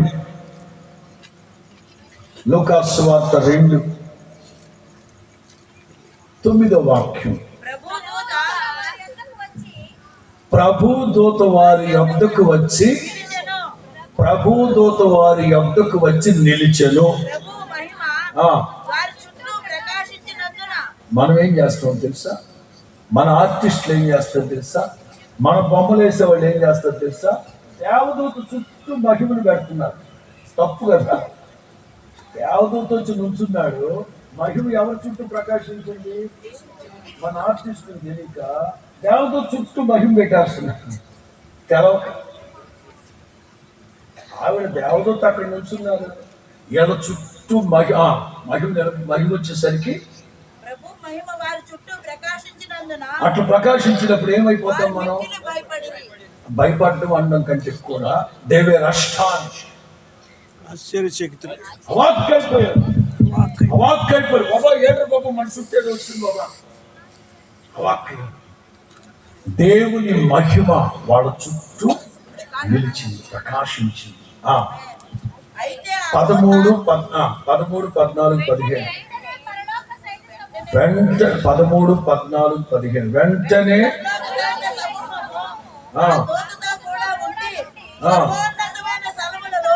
సర్వోన్నతమైన స్థలములలో దేవునికి మహిమయు ఆయనకి ఇష్టులైన మనుషులందరికీ భూమి మీద హల్లెలూయా హల్లెలూయా మహిమ, దేవుని యొక్క మహిమ మహిమ మహిమ మహిమ. దీనికి ఇంటర్ప్రిటేషన్, దీనికి నిర్వచనం ఏంటో తెలుసా? ఆశ్చర్య కార్యాలను మహిమతో పోల్చారు. మన యేసు క్రీస్తు ఎవరు? చెప్పండి చెప్పండి, కన్సో పాటనే చెప్పండి. ఏలే అనగా మనకు మాట్లాడు. ఏలే అనగా మనకు డిసెంబర్ 4వ తారీఖున హైదరాబాద్ తెల్లాపూర్లో ఏలే అనగా మనకు శిశువు పుట్టెను.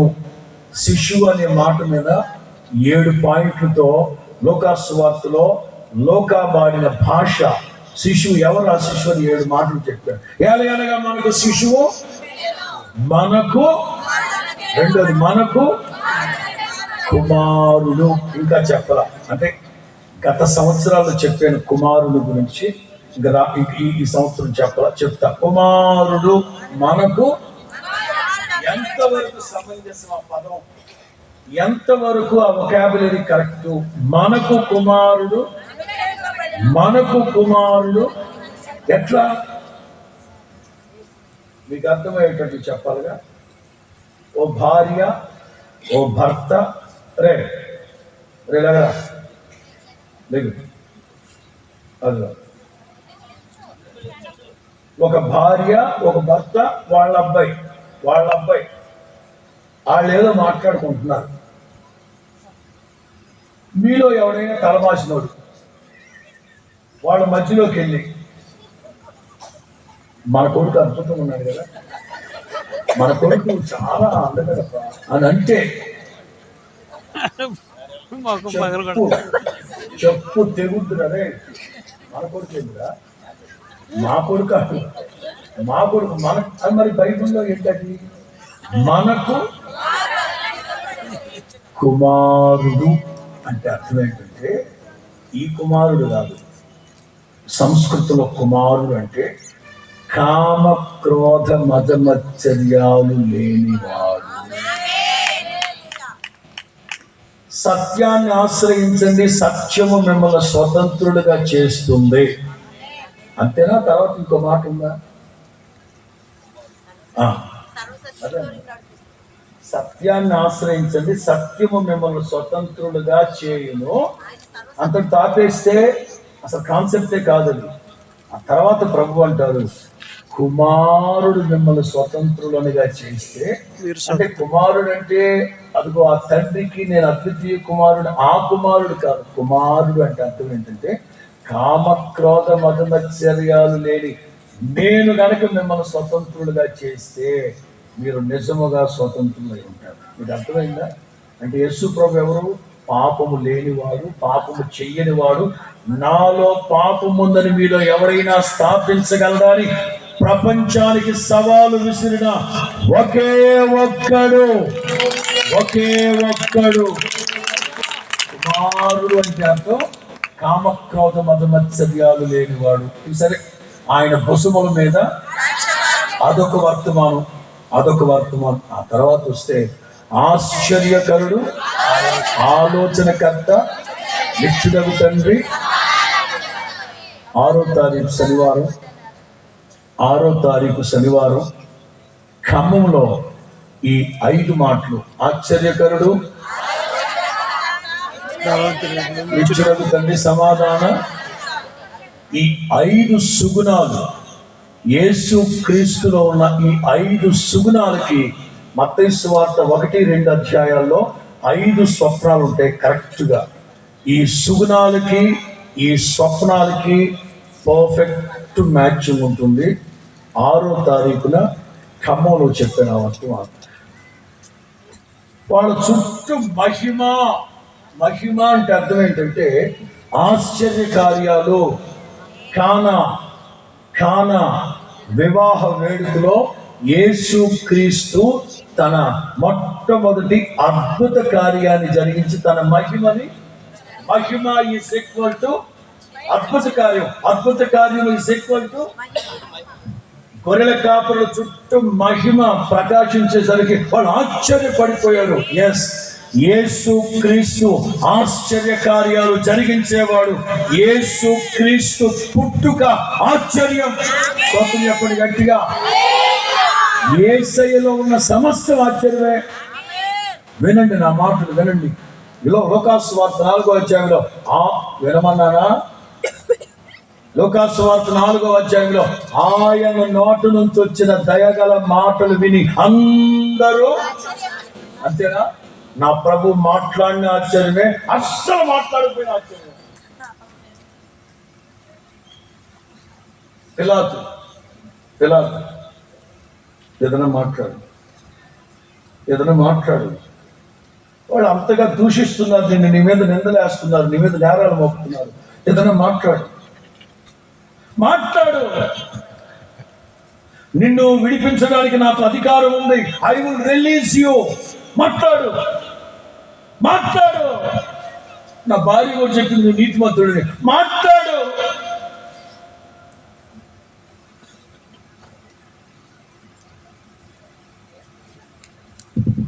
మాట్లాడరా నాయనా. పిలాతు ఆశ్చర్యపడ్డాడు. నా ప్రభు మౌనముగా ఉన్న ఆశ్చర్యమే, మాట్లాడిన ఆశ్చర్యమే. నా ప్రభు మౌనంగా ఉంటేనే ఆశ్చర్యం. అంటే రంగంలో దిగితే ఇక గత్తరే హల్లెలూయా. నా ప్రభు చేసిన కార్యాలు భూమి మీద ఎక్కడ ఎప్పుడు ఎన్నడూ జరగని ఆశ్చర్య కార్యాలు జరిగించే దేవుడు. గొర్రెల కాపరుల చుట్టూ ఏం ప్రకాశించిందట? ఇక్కడ నేను ఒక 2 మాటలు చెప్పాలనుకున్నాను. అధైర్యపడుతూ ఉన్న వాళ్ళకి అసమాధానం, నేను అదే చెప్తున్నాను. భయపడకండి అంటే ధైర్యంతో కూడిన ఒక వాక్ వచ్చింది. 2 సర్వోన్నతమైన స్థలంలో దేవునికి మహిమ, భూమి మీద 2 పాయింట్స్ చెప్తాను. అధైర్యపడుతున్నారా? ఇప్పటి వరకు మీరు నడిచొచ్చిన మార్గం అంతా నడిచి రావడం అంటే మీ ఇంటి దగ్గర నుంచి కదా, హోల్ లైఫ్ మీ ఆలోచన ఇప్పటి వరకు మీరు నడిపించబడిన మార్గాలన్నీ ఎలా ఉన్నాయో నాకైతే తెలియదు. ఒకవేళ భయపడుతూ, దిగులు పడిపోతూ, బాధపడిపోతూ, సమాధానం లేకుండా ఇన్ని పరిస్థితుల మధ్యలో వచ్చారా?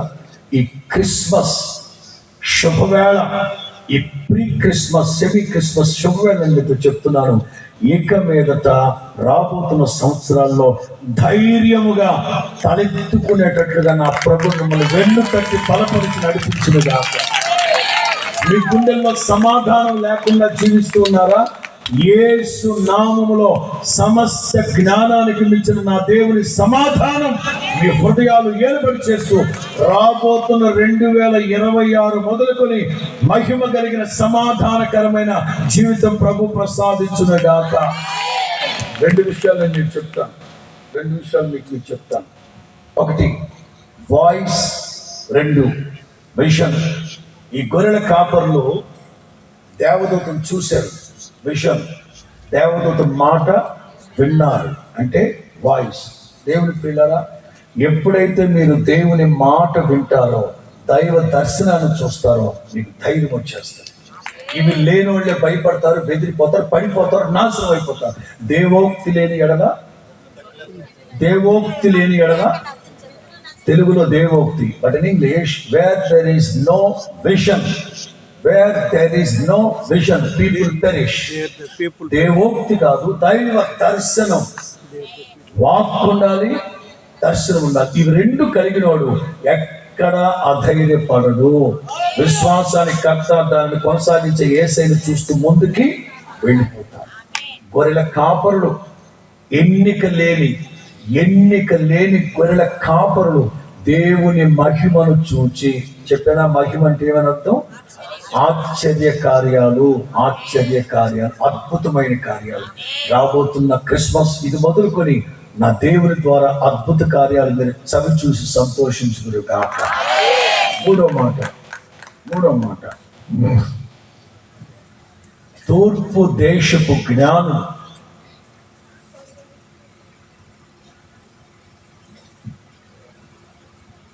దేవుని వరాన్ని లేక కృపాదానాన్ని ఆరాధించారు తూర్పు దేశ జ్ఞానం. Adoration of God's gift. Adoration of God's gift. చూద్దాం మత్తయి సువార్త 2:10-11. మత్తయి సువార్త 2:10-11. వారు ఆ నక్షత్రమును చూసి అత్యానంద భరితులై ఎక్కడికి వచ్చారంటే మళ్ళా చెప్పాలి. గొర్రెల కాపర్లు వెళ్ళి చూసి ఆరాధించింది ఎక్కడ? పశువుల పాక. ఇది ఇల్లు. ఆ పశువుల పాకకి ఇంట్లోకి వచ్చేసరికి మధ్యలో ఎన్ని రోజులు ఉన్నాయి? చాలా రోజులు ఉన్నాయి. అదే పదాలు గుర్తుపట్టాలి మనం చాలా జాగ్రత్తగా. గొర్రెల కాపర్లు, తూర్పు దేశం జ్ఞానులు, వీళ్ళందరూ ఒకే రోజు వచ్చి ఆన్లైన్ పెట్టలేదు. అక్కడ ఒకే రోజు వచ్చి ఆన్లైన్ ప్రేయర్ పెట్టలేదు. మధ్యలో కొన్ని రోజులు గ్యాప్ ఉంది. ఓకే, చదువు 10వ వాక్యం. 10వ వాక్యం. వారు ఆ నక్షత్రమును చూసి అత్యానంద భరితులై ఇంటిలోనికి వచ్చి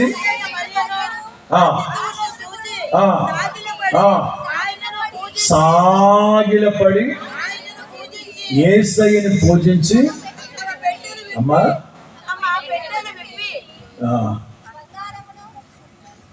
మీరు ఇప్పుతూ ఉంటారు పెట్లు, సినిమాలో కూడా చూపెడతా ఉంటారు పెట్లు. మొన్న బిక్కమోళ్ళు చెప్పాను, నిన్నగాక మొన్న అంటే మంగళవారం రాత్రి బెక్కవోళ్ళు చెప్పాను నక్షత్రాన్ని గురించి, తూర్పు దేశపు జ్ఞానం గురించి. గుర్తుపెట్టుకోండి, మంగళవారం బెక్కవోళ్ళు చెప్పాను. తూర్పు దేశపు ఒక్క దేశం కాదు, మీరు చాలా జాగ్రత్త గుర్తుపెట్టుకోవాలి. యోహాను సువార్త 12లో చదవక్కర్లేదు, వినండి. యోహాను సువార్త 12లో యేసు క్రీస్తు, మార్త, మరియ, లాజరు వాళ్ళ ఇంటి దగ్గర ఉన్నప్పుడు కొంతమంది గ్రీసు దేశపు జ్ఞానులు వచ్చారు. పర్టికులర్ ఒక కంట్రీ గ్రీసు దేశపు జ్ఞానులు వచ్చి అంద్రే అని కలిశారు. అది ఎవరు? ఏ దేశం? గ్రీస్ దేశం. ఒకవేళ బబులోను దేశం నుంచి వచ్చిన బబులోను జ్ఞానులు అనేవాడు. ఇక్కడ వచ్చిన వీళ్ళు ఎవరు? ఎన్ని దేశాల వాళ్ళు? ఇదే అదే తూర్పు దేశం అంటే ఎక్కడ? ఒకటి కాదు. ఇశ్రాయేలు దేశానికి అప్పట్లో ఇశ్రాయేలు దేశం లేదు. యోదయ, గలిలయ, సమరయ, ఎదోమియా, సిరియా ఇవి ఉన్నాయి. ఇశ్రాయేలు దేశం లేదు. అక్కడి నుంచి తూర్పు దేశపు జ్ఞానులు ఒకరు కాదు, ఇద్దరు కాదు, వందల సంఖ్య. నేను ఇప్పటికీ 25 సార్లు కంటే ఎక్కువ ఇశ్రాయేలు దేశానికి వెళ్ళా. 25 సార్లు కంటే ఎక్కువ ఇశ్రాయేలు దేశం. మొన్న సెప్టెంబర్లో కూడా 100 మందితో వెళ్ళేసి వచ్చా. గత సంవత్సరం సెప్టెంబర్లో 100 మందితో వెళ్ళేసి వచ్చా. వచ్చే సంవత్సరం మార్చి 16వ తారీఖున ఇంకొక 100 మందిని తీసుకెళ్ళి రాబోతున్నా. అందుకని నేను వేగ్గా చెప్పట్లే, ఉన్న వాస్తవాలు. అక్కడ స్కాలర్స్ దగ్గర, ప్రత్యేకించి రబ్బీల దగ్గర తెలుసుకొని వచ్చిన మాటలు చెప్తున్నా. తూర్పు దేశపు జ్ఞానులు ఇంచుమించు భారతదేశం నుంచి 13 వెళ్ళారంట. భారతదేశం నుంచి, శ్రీలంక నుంచి, అలాగే ఇరాన్, ఇరాక్, అలాగే మంగోలియా, ఈ ప్రాంతాలన్నింటి నుంచి వాళ్ళందరూ ఎవరి పాటికి వాళ్ళు వెళ్ళారు. వీళ్ళందరూ ఫస్ట్ నక్షత్రం 3 నెలలు ఒకే చోట ఉంది. అది ఇంకా టైం అయిపోతా ఉంది. మీరు మంగళవారం చెప్పిన మెసేజ్ కనుక వింటే నక్షత్రాల యొక్క కదలిక, నక్షత్రాల యొక్క స్థాన భ్రంశాల గురించి చెప్పాను. 3 నెలలు ఆ నక్షత్రం ఒకే చోట ఉంది. అన్ని దేశాల్లో ఉన్నవాడు చూశారు. దాన్ని చూసిన వెంటనే ఆయా దేశాల రాజులతో చెప్పారు. ఎందుకంటే ప్రతి రాజు దగ్గర ఆ రాజు ప్రధానమంత్రి నమ్మకపోయినా, సైన్యాధిపతి నమ్మకపోయినా, ఖగోళ శాస్త్రులు ఉంటారు వాళ్ళ దగ్గర, పండితులు, వాడిని నమ్ముతాడు. వాడన్ని చూసి చెప్తేనే యుద్ధానికి వెళ్తాడు. వాడన్ని చెప్తేనే ఇల్లు అంతఃపురం కడతాడు. వాడన్ని చెప్తేనే తాళి కడతాడు. అందుకని ప్రతి దేశానికి ఉంటారు. ప్రతి దేశంలో 2-3 ఉంటారు. అన్ని దేశాలలో వాళ్ళు చూసి ఆయా రాజులతో చెప్తే ఆయా రాజులు దేశ ప్రతినిధులుగా ఏదో గొప్ప వ్యక్తి పుట్టినట్టున్నాడు. నాకంటే గొప్పవాడు అంటావా? మీరంటే ఆఫ్టర్ ఆల్ అసలు బచ్చాగాడు అసలు. అవునా? అట్లయితే ఒక పంచి బంగారం మన దేశ ప్రతినిధిగా నేను పంపిస్తున్నా. తెలియదు ఒక 4 వెళ్తారా? ఓకే. భారతదేశం నుంచి 13 వెళ్ళారు. వాళ్ళు వెళ్ళేటప్పుడు దేశ ప్రతినిధులుగా మనం సినిమాలో చూపెడతారు. చిన్న ఫ్యాక్టరీ తీసి ఏంటది మహమ్మద్ ఖాన్ జ్యువెలర్సా, చెప్పు, లలిత జ్యువెలర్సా, ఆయన మరీ డబ్బులు ఎవరికే ఓటుగా రావచ్చు. ఆయన బంగారం మాకు వదిలేప. జోయా లొకాసా చిన్న డబ్బాలో పెట్టుకొస్తుంటారు. అవి కాదు, ఒక్కొక్క దేశం నుంచి పెట్టెలు విప్పి ఇంతంత బంగారం నుంచి పంపించారు. ఈ రాజు ఎవరో మహానుభావుడు పుట్టాడు అంటారు కదా, మన కోసం కూడా కొంచెం గట్టిగా చెప్పాం కదా. ఓకే చెప్పు అని ఒక్కొక్క దేశ ప్రతినిధులు పంపించారు. ఆ రోజున భారతదేశం నుంచి సమానమే 13 వెళ్ళారట. ఈ జ్ఞానులందరూ తిన్నగా యెరూషలేము వెళ్ళారు. సంవత్సరం రోజుల పాటు యెరూషలేములోనే ఉన్నారు. సంవత్సరం రోజులు ప్రయాణం చేసి 3 నెలలు నక్షత్రాన్ని చూసింది. 3 నెలలు, 1 ఏడాది ప్రయాణం, ఇంకొక 3 నెలలు యెరూషలేములో 1.5 year ఉన్నారు. యెరూషలేములో నక్షత్రం వీళ్ళని నడిపిస్తూ తీసుకొచ్చింది. అంతా వచ్చాక దగ్గరకు వచ్చాక నక్షత్రాన్ని చూస్తూ వచ్చిన వాళ్ళు దగ్గరకు వచ్చేసాం కదా అని చెప్పి తలపించి ఇటు వెళ్ళాల్సి బెత్లహేము వెళ్ళాల్సిన వాళ్ళు నక్షత్రం మీద ఒకవేళ పిలుస్తారు, పంపలు తగలడిపోతాయి, నాకు వద్దురా బాబా ఇటు అంటే వింటారా?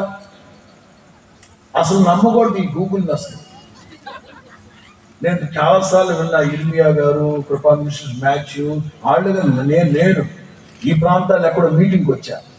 గూగుల్ పెట్టుకొని వచ్చాడు. నేను కొంచెం కళ్ళు మూసుకున్నా. మా వాళ్ళు ఏంటో హడావుడిగా ఉన్నారు.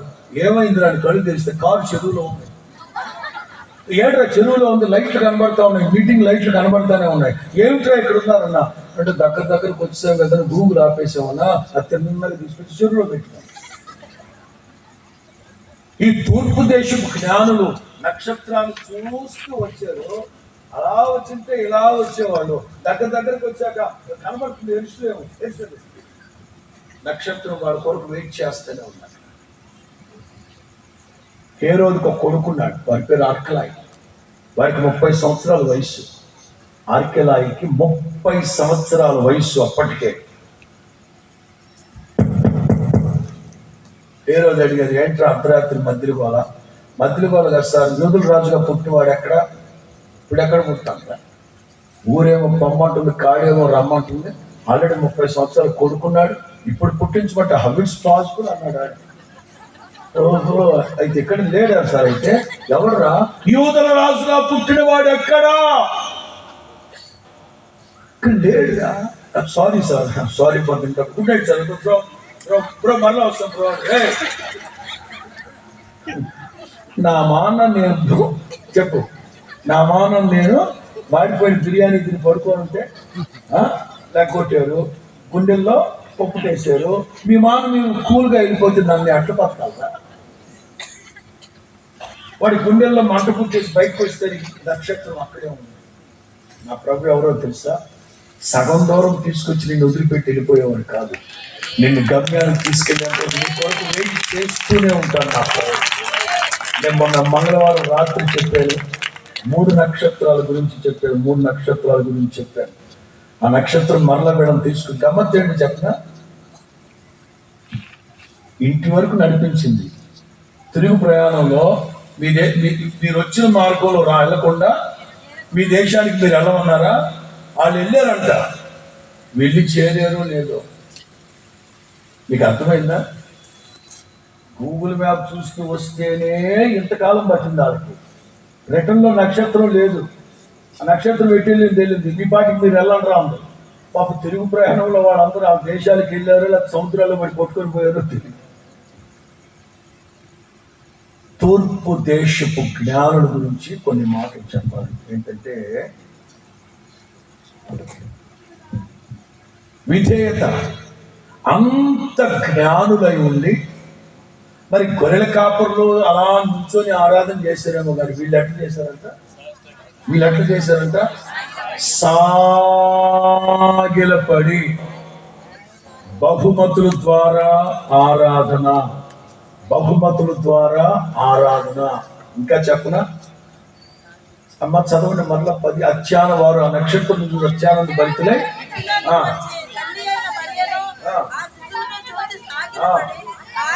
బాగా తెలియట్లేదా? ఎవరో ఒకరు చదవండి.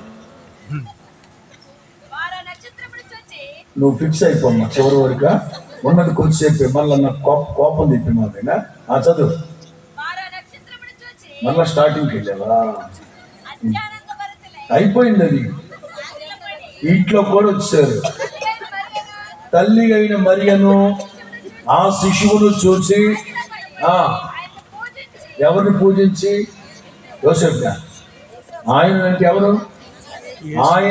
ఎవరు? చెప్పండి, ఎవరిని ఆరాధించాలి మన ఆరాధనకి పాత్రుడు ఎవరు? ఆరాధనకి యోగ్యుడు ఎవరు? మన ఆరాధ్య దైవం ఎవరు? ఆరాధన స్తుతి ఆరాధన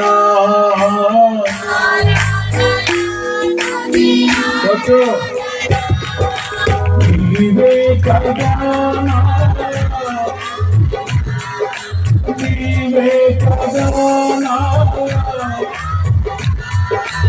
ఆరాధన స్తుతి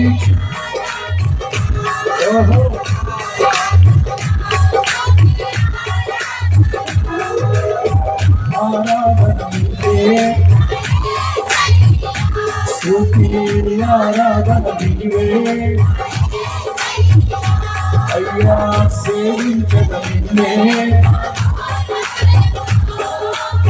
సేవించద భజన యేసయ్య భజన ఆరాధన స్తుతి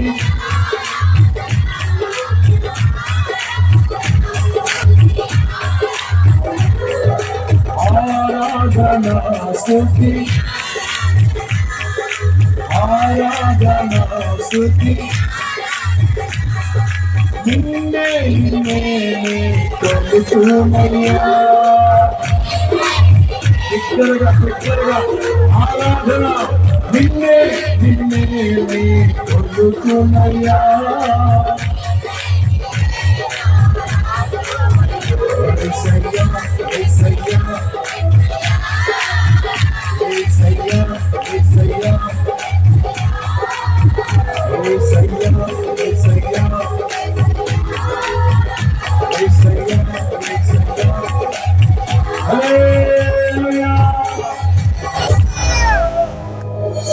సర్వగణత మహిమ ప్రభావములు ఆది సంభూతుడు అద్వితీయ సత్యవంతుడు అనంత స్తోత్రార్హుడైన యేసు ప్రభుకే చెందును గాక.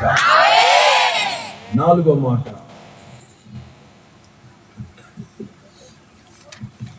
ఇది దైవ ఎవరు? సుమయోను రాసుకోండి. ఇది దైవ నడిపింపు అని స్పష్టముగా గుర్తుపట్టాడు. ఇది దైవ నడిపింపు అని స్పష్టముగా గుర్తుపట్టాడు. Acknowledgement of God's guidance. Acknowledgement of God's guidance. ఇది దేవుని చిత్తం, ఇది దైవ నడిపింపు. ఏదో తటస్థంగా అనాలోచనగా నేను రాలేదు, లేదా యాదృచ్ఛికంగా నేను రాలేదు, దైవ నడిపింపు ప్రకారమే నేను ఇక్కడికి వచ్చాను అని గుర్తుపట్టాను. చదువుదాం. లూకా సువార్త 2:27, 28, 29.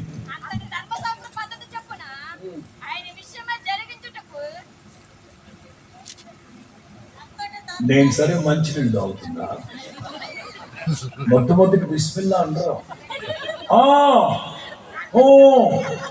అట్లా అలవాటు అయిపోయారు అనుకుంటా మీ పాస్టర్లకు కదా. ఆవిడ చదువుతా ఉండాలి, అంటాడు. ఒకసారి ఇట్లాగే ఒక సహోదరిని చదవమన్నాడు. ఆయన చెప్తా ఉన్నాడు, ఈయన పాయింట్ రావట్లే అక్కడ. ఆ కింద చదువు, ఆ కింద చదువు, ఆ కింద చదువు అన్నాడు. అయ్యగారు ఆ కింద లేదా లేకపోతే వదిలేసేమో.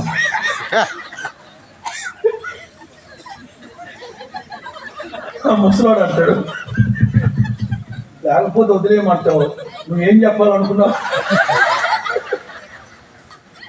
ఆడు ముదురు, ఆ ముసలోడు, ఆడు ముసలోడు. చదువు. ధర్మశాస్త్ర పద్ధతి చొప్పున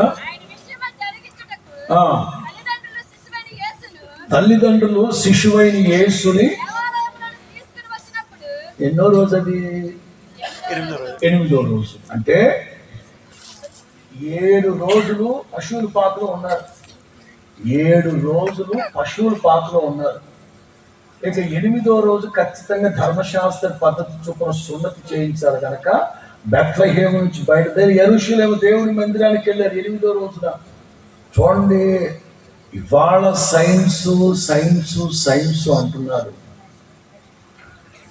బైబిల్లో ఎప్పుడో చెప్తారు దేవుడు. సున్నతి అంటే ఘాటు, చిన్న ఘాటు వేస్తారు. 8వ రోజే సున్నతి ఎందుకు పెట్టారు అంటే, పుట్టిన బిడ్డకి 7 రోజుల వరకు వ్యాధి నిరోధక శక్తి ఉండదు ఆ బిడ్డలో. 7 రోజులు దాటాకే వ్యాధి నిరోధక శక్తి వస్తుంది. అందుకే ఏదైనా పిల్లలకి ఏదైనా చెయ్యాలి, సర్జరీలు ఘాటు వేయాలంటే 7 రోజులు దాటాక 8వ రోజు నుంచే చేస్తాం. 8వ రోజు తీసుకొచ్చారు. పశువుల పాక నుంచి యేసుబాబుని చుట్టుకొని దేవుని మందిరానికి వెళ్ళారు. 8వ రోజు తీసుకొని వెళ్ళారు.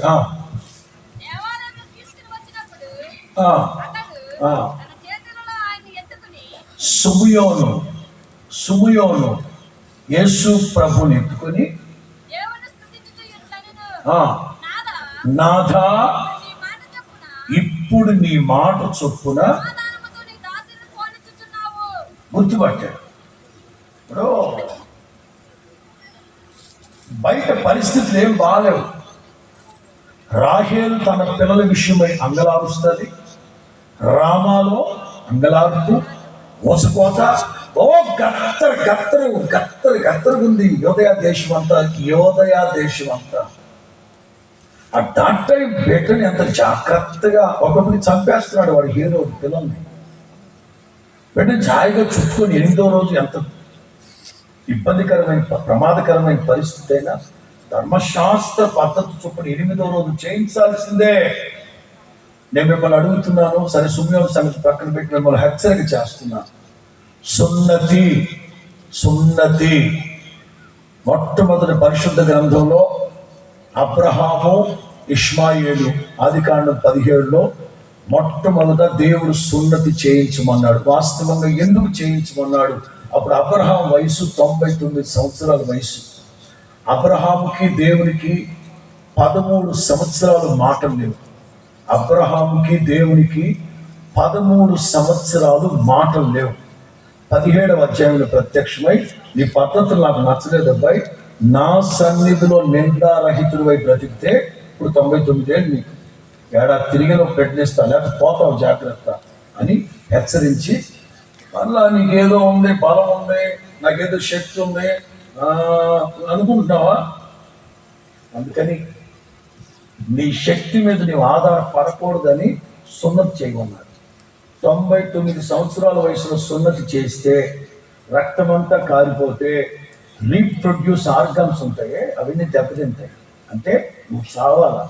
ఆల్రెడీ చారమ్మ తల్లి గర్భం ఏమైంది, బ్రతుకుతుంది. నీకు కూడా ఏదో ఉంది, ఇవాళ హాగంతో పోయావు, రేపు ఇంకో దాంతో పోతావు.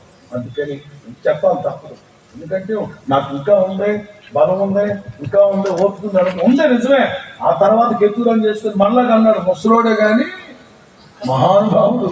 సరే దాని ప్రకటన అసలు సున్నతి పథకాన్ని ఎందుకు పెట్టాడు? సున్నతి పథకాన్ని ఎందుకు పెట్టాడు? అద్దట్ట నీ బలం మీద ఆధారపడద్దు. నువ్వు నీ దగ్గర ఉన్న రీప్రొడ్యూస్ ఆర్గన్స్ అన్ని.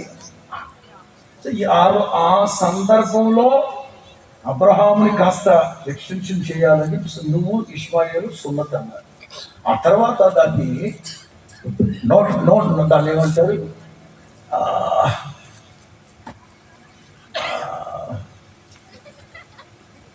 నోటది కాదు. ఇప్పుడు మనకు అమరావతి కనుక ఢిల్లీకి పంపిస్తే వాళ్ళు ఏదో చేస్తారు, గెజెట్ అని స్థిరపరుస్తారు.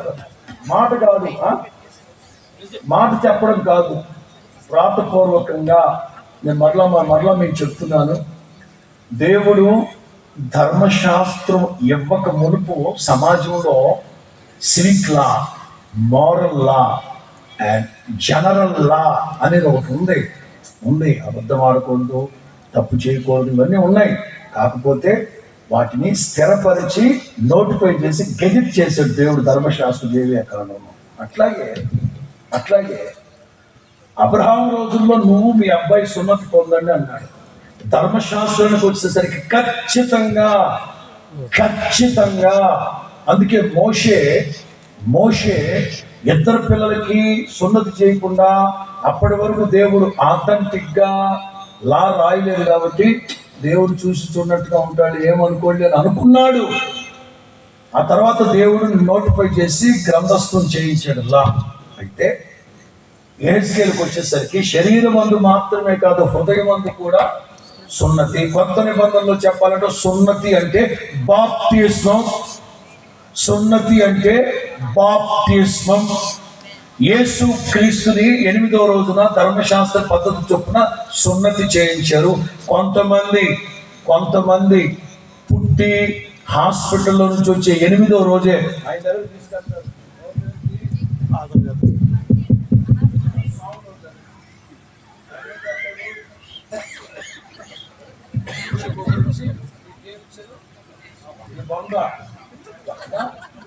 అదే కరెక్ట్. ఏ స్నానం అంటే 8 రోజులు పుట్టోడి జ్ఞానం ఉందా?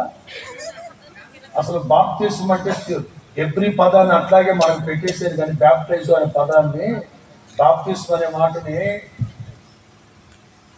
తమిళ్లో జ్ఞాన స్నానం అన్నారు, కన్నడలో దీక్షా స్నానం.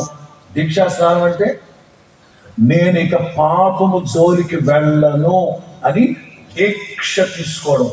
బాప్తిస్మాన్ని తెలుగులో మనకు ఆ పదాన్ని గ్రీక్ పదాన్ని లాటిన్ పదాన్ని అట్లాగే పెట్టేశారు.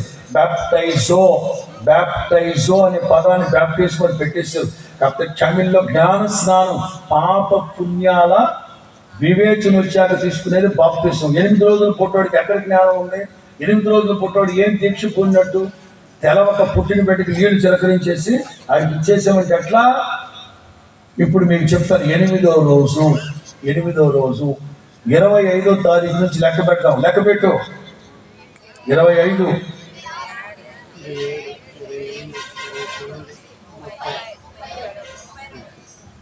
32 కైకలూరు క్యాలెండర్. మరలా చెప్తున్నాను మీకు, ఏదో ఆనవాయితీగా పద్ధతి కాదు.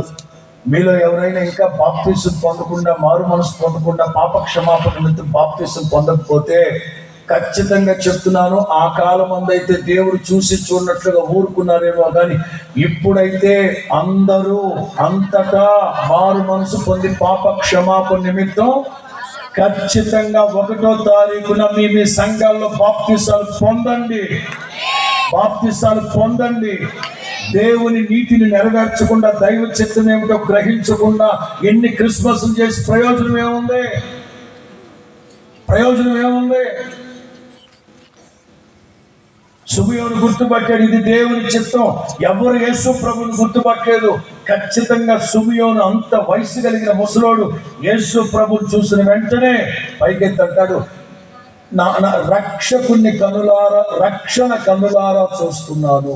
ఏం చూస్తున్నాడంట? రక్షణ కనులారా చూస్తున్నాను. దేవుని ప్రియులారా, దేవుని ప్రియులారా, అందుకే 2వ కీర్తనలో ఉంటుంది, కుమారుని హత్తుకోండి, కుమారుని ఎత్తుకోండి, కుమారుణ్ణి ముద్దు పెట్టుకోండి, లేకపోతే కుమారుడు మీ మీద కోప్పడతారు. మరి కోప్పడ్డా ఆయన చిత్తం ఏమిటో తెలుసుకోకుండా బాప్తిజం పొందడం ఆయన చిత్తము, ఆయన నీతి నెరవేర్చడం అని ఇవన్నీ తెలిసి కూడా పొందకపోతే కోప్పడ్డా ఆయన? మీరు పండగలు చేయడం ముఖ్యమా, ఆయన చిత్తాన్ని నెరవేర్చడం ముఖ్యమా? సుమియోను గుర్తుపట్టాడు, ఇది గాడ్స్ గైడెన్స్, దైవ నడిపింపు ప్రకారమే నేను ఈరోజు మందిరానికి. చాలా మంది ఉంటారు ఆరాధనలకు వెళ్ళరు. సుమియోను గనక ఈ వయసులో ఈ పూట నేను వెళ్ళకపోతే పాస్టర్ గారికి వచ్చే నష్టం ఏమి లేదులే అని సోరి చావు తాగి ఇంట్లో పడుకొని ఉంటే ఆ రోజున యేసుబాబుని చూసేవాడా? రక్షణను చూసేవాడా? రక్షకుడి ముఖ దర్శనం చూసేవాడా? అంచేత ఏ రోజు దేవుడు ఏ కోణంలో మీకు కనిపిస్తాడో తెలియదు. అంచేత దేవుని మందిరాన్ని మానద్దు. ఆదివారం ఖచ్చితంగా దేవుని మందిరానికి వెళ్ళాలి. హల్లెలూయా. ఆఖరి మాట ఒక 2-3 నిమిషాలు చెప్పి ముగిస్తా. అన్న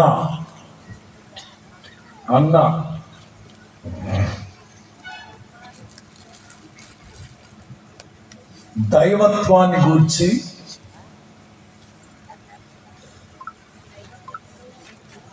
ఆమె పొగుడుతూ ప్రశంసిస్తూ ఉంది. అన్న దైవత్వాన్ని గూర్చి లేక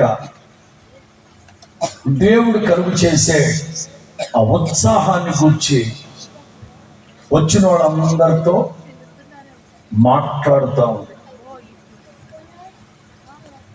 appreciation of God's gladness, appreciation of God's gladness. లూకాసు సువార్త 2:36-39.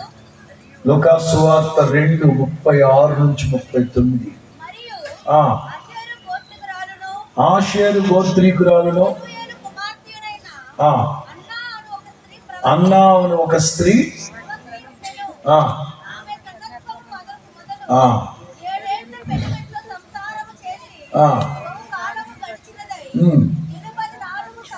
84 సంవత్సరాల వయసు కలిగి 84 సంవత్సరాల విధవరాలై ఉండి దేవుని మందిరాన్ని విడిచిపెట్టకుండా ఏది ఆ వయసులో 20 ఏళ్ల కుర్రాళ్ళని సంవత్సరం అంతం కాస్త ఉపవాస ప్రార్థన చేసుకోరంటే ఊరికి పాచుకొని నేను అన్నంలో పుట్టిన పురుగుని, నువ్వు పురుగు కాదురా, నువ్వు జలగవి.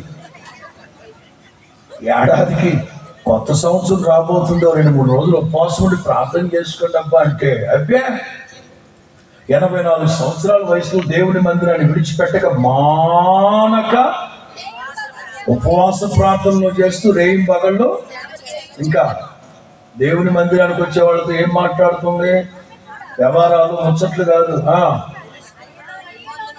ఆ గడియలోనే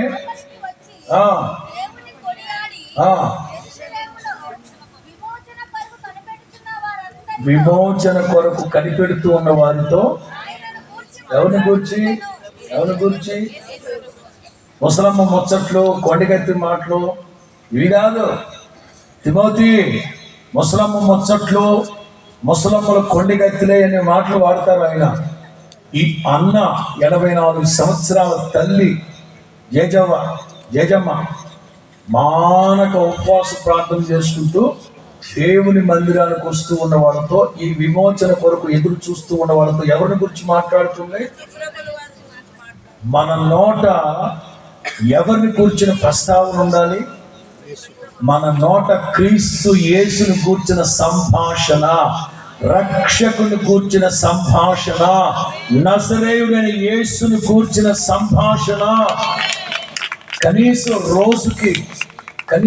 రోజుకి ఒక్కరితోనైనా, ఒక రోజంతట్లో ఒక్కరితోనైనా యేసు క్రీస్తుని గురించి మాట్లాడుతున్నారు, సంభాషిస్తున్నారా?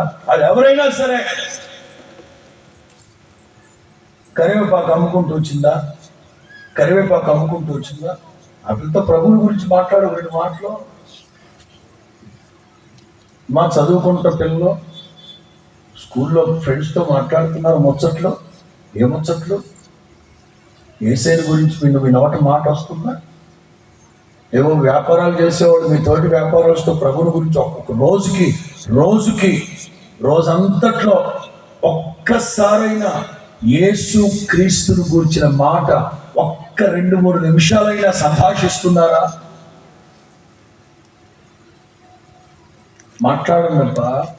మాట్లాడాలి, ప్రభుని గురించి మాట్లాడాలి. ఎందుకంటే ప్రభు అడుగుతారు, నా నామాన్ని గురించి మీరు సిగ్గుపడ్డారా? పరలోకానికి వెళ్ళిన తర్వాత ప్రభు అంటాడు, మీరెవరో నాకు తెలియదు అంటాడు ప్రభు. కొంచెం సిగ్గుపడకండి. ఎవడైనా క్రైస్తవుడైనందుకు సిగ్గుపడద్దబ్బా. క్రైస్తవులు పవిత్రంగా ఉంటారు, భక్తిగా ఉంటారు. తిరుగుబోతులు, తాగుబోతులు క్రైస్తవుడు కాదే. లంచాలు తీసుకొని మంచాలు వేసేవాడు క్రైస్తవుడు కాదే. దుర్మార్గ పనులు చేసేవాడు, హత్య చేసేవాడు తాగుబోతులు క్రైస్తవుడు కాదే. ఏమంటే భాష గారు, అమెరికా క్రైస్తవ దేశం అంటారు, తాగుబోతులు ఉన్నారంటే వాడు క్రైస్తవుడు కాదు. క్రీస్తుని కలిగి ఉన్నవాడు క్రైస్తవుడు. క్రీస్తు యేసుకు కలిగిన మనస్సు కలిగిన వాడు క్రైస్తవుడు. అందుకనే గాంధీ తాత ఉంది, క్రీస్తు వలె ఎవరైనా నాకు కనబడితే నేను కూడా క్రైస్తవుని అయిపోతాను అన్నాడు. సర్లే, ఆ రోజుల్లో కనబడలేదులే ఆయనకి. కనబడిన అంత గమనం ఒప్పుకొని చెప్తారైతే బాబు మీద ఏదో అంటారు. కానీ క్రైస్తవుడు ఎట్లా ఉండాలి? క్రీస్తుని ప్రతిబింబించిన రోజునే నిజమైన క్రిస్మస్. హల్లెలూయా. ఈ 5 మాటలు పరిశుద్ధాత్ముడు మీ హృదయాలలో నీరు కట్టి ఫలింపచేయును గాక. నా కార్యక్రమాలు ప్రతిరోజు వస్తాయి. రేపు కోరంగి, కాకినాడ, యానం మధ్యలో మా హౌసన్న మందిరం ఉంది. కోరంగి రేపు రాత్రి అక్కడ కూడా సరికొత్త క్రిస్మస్ సందేశాన్ని అందిస్తాను. వినండి, చూడండి. క్రిస్మస్ వాటి బాగా నేర్చుకోండి. ప్రభు మిమ్మల్ని దీవించును గాక. వినయ భయభక్తులు గలవారై కండ్లు మూసి తలలు వంచండి. నిర్ణయించబడిన సేవకుల్లో ఒకరు ప్రార్థన చేస్తారు. దయచేసి అందరూ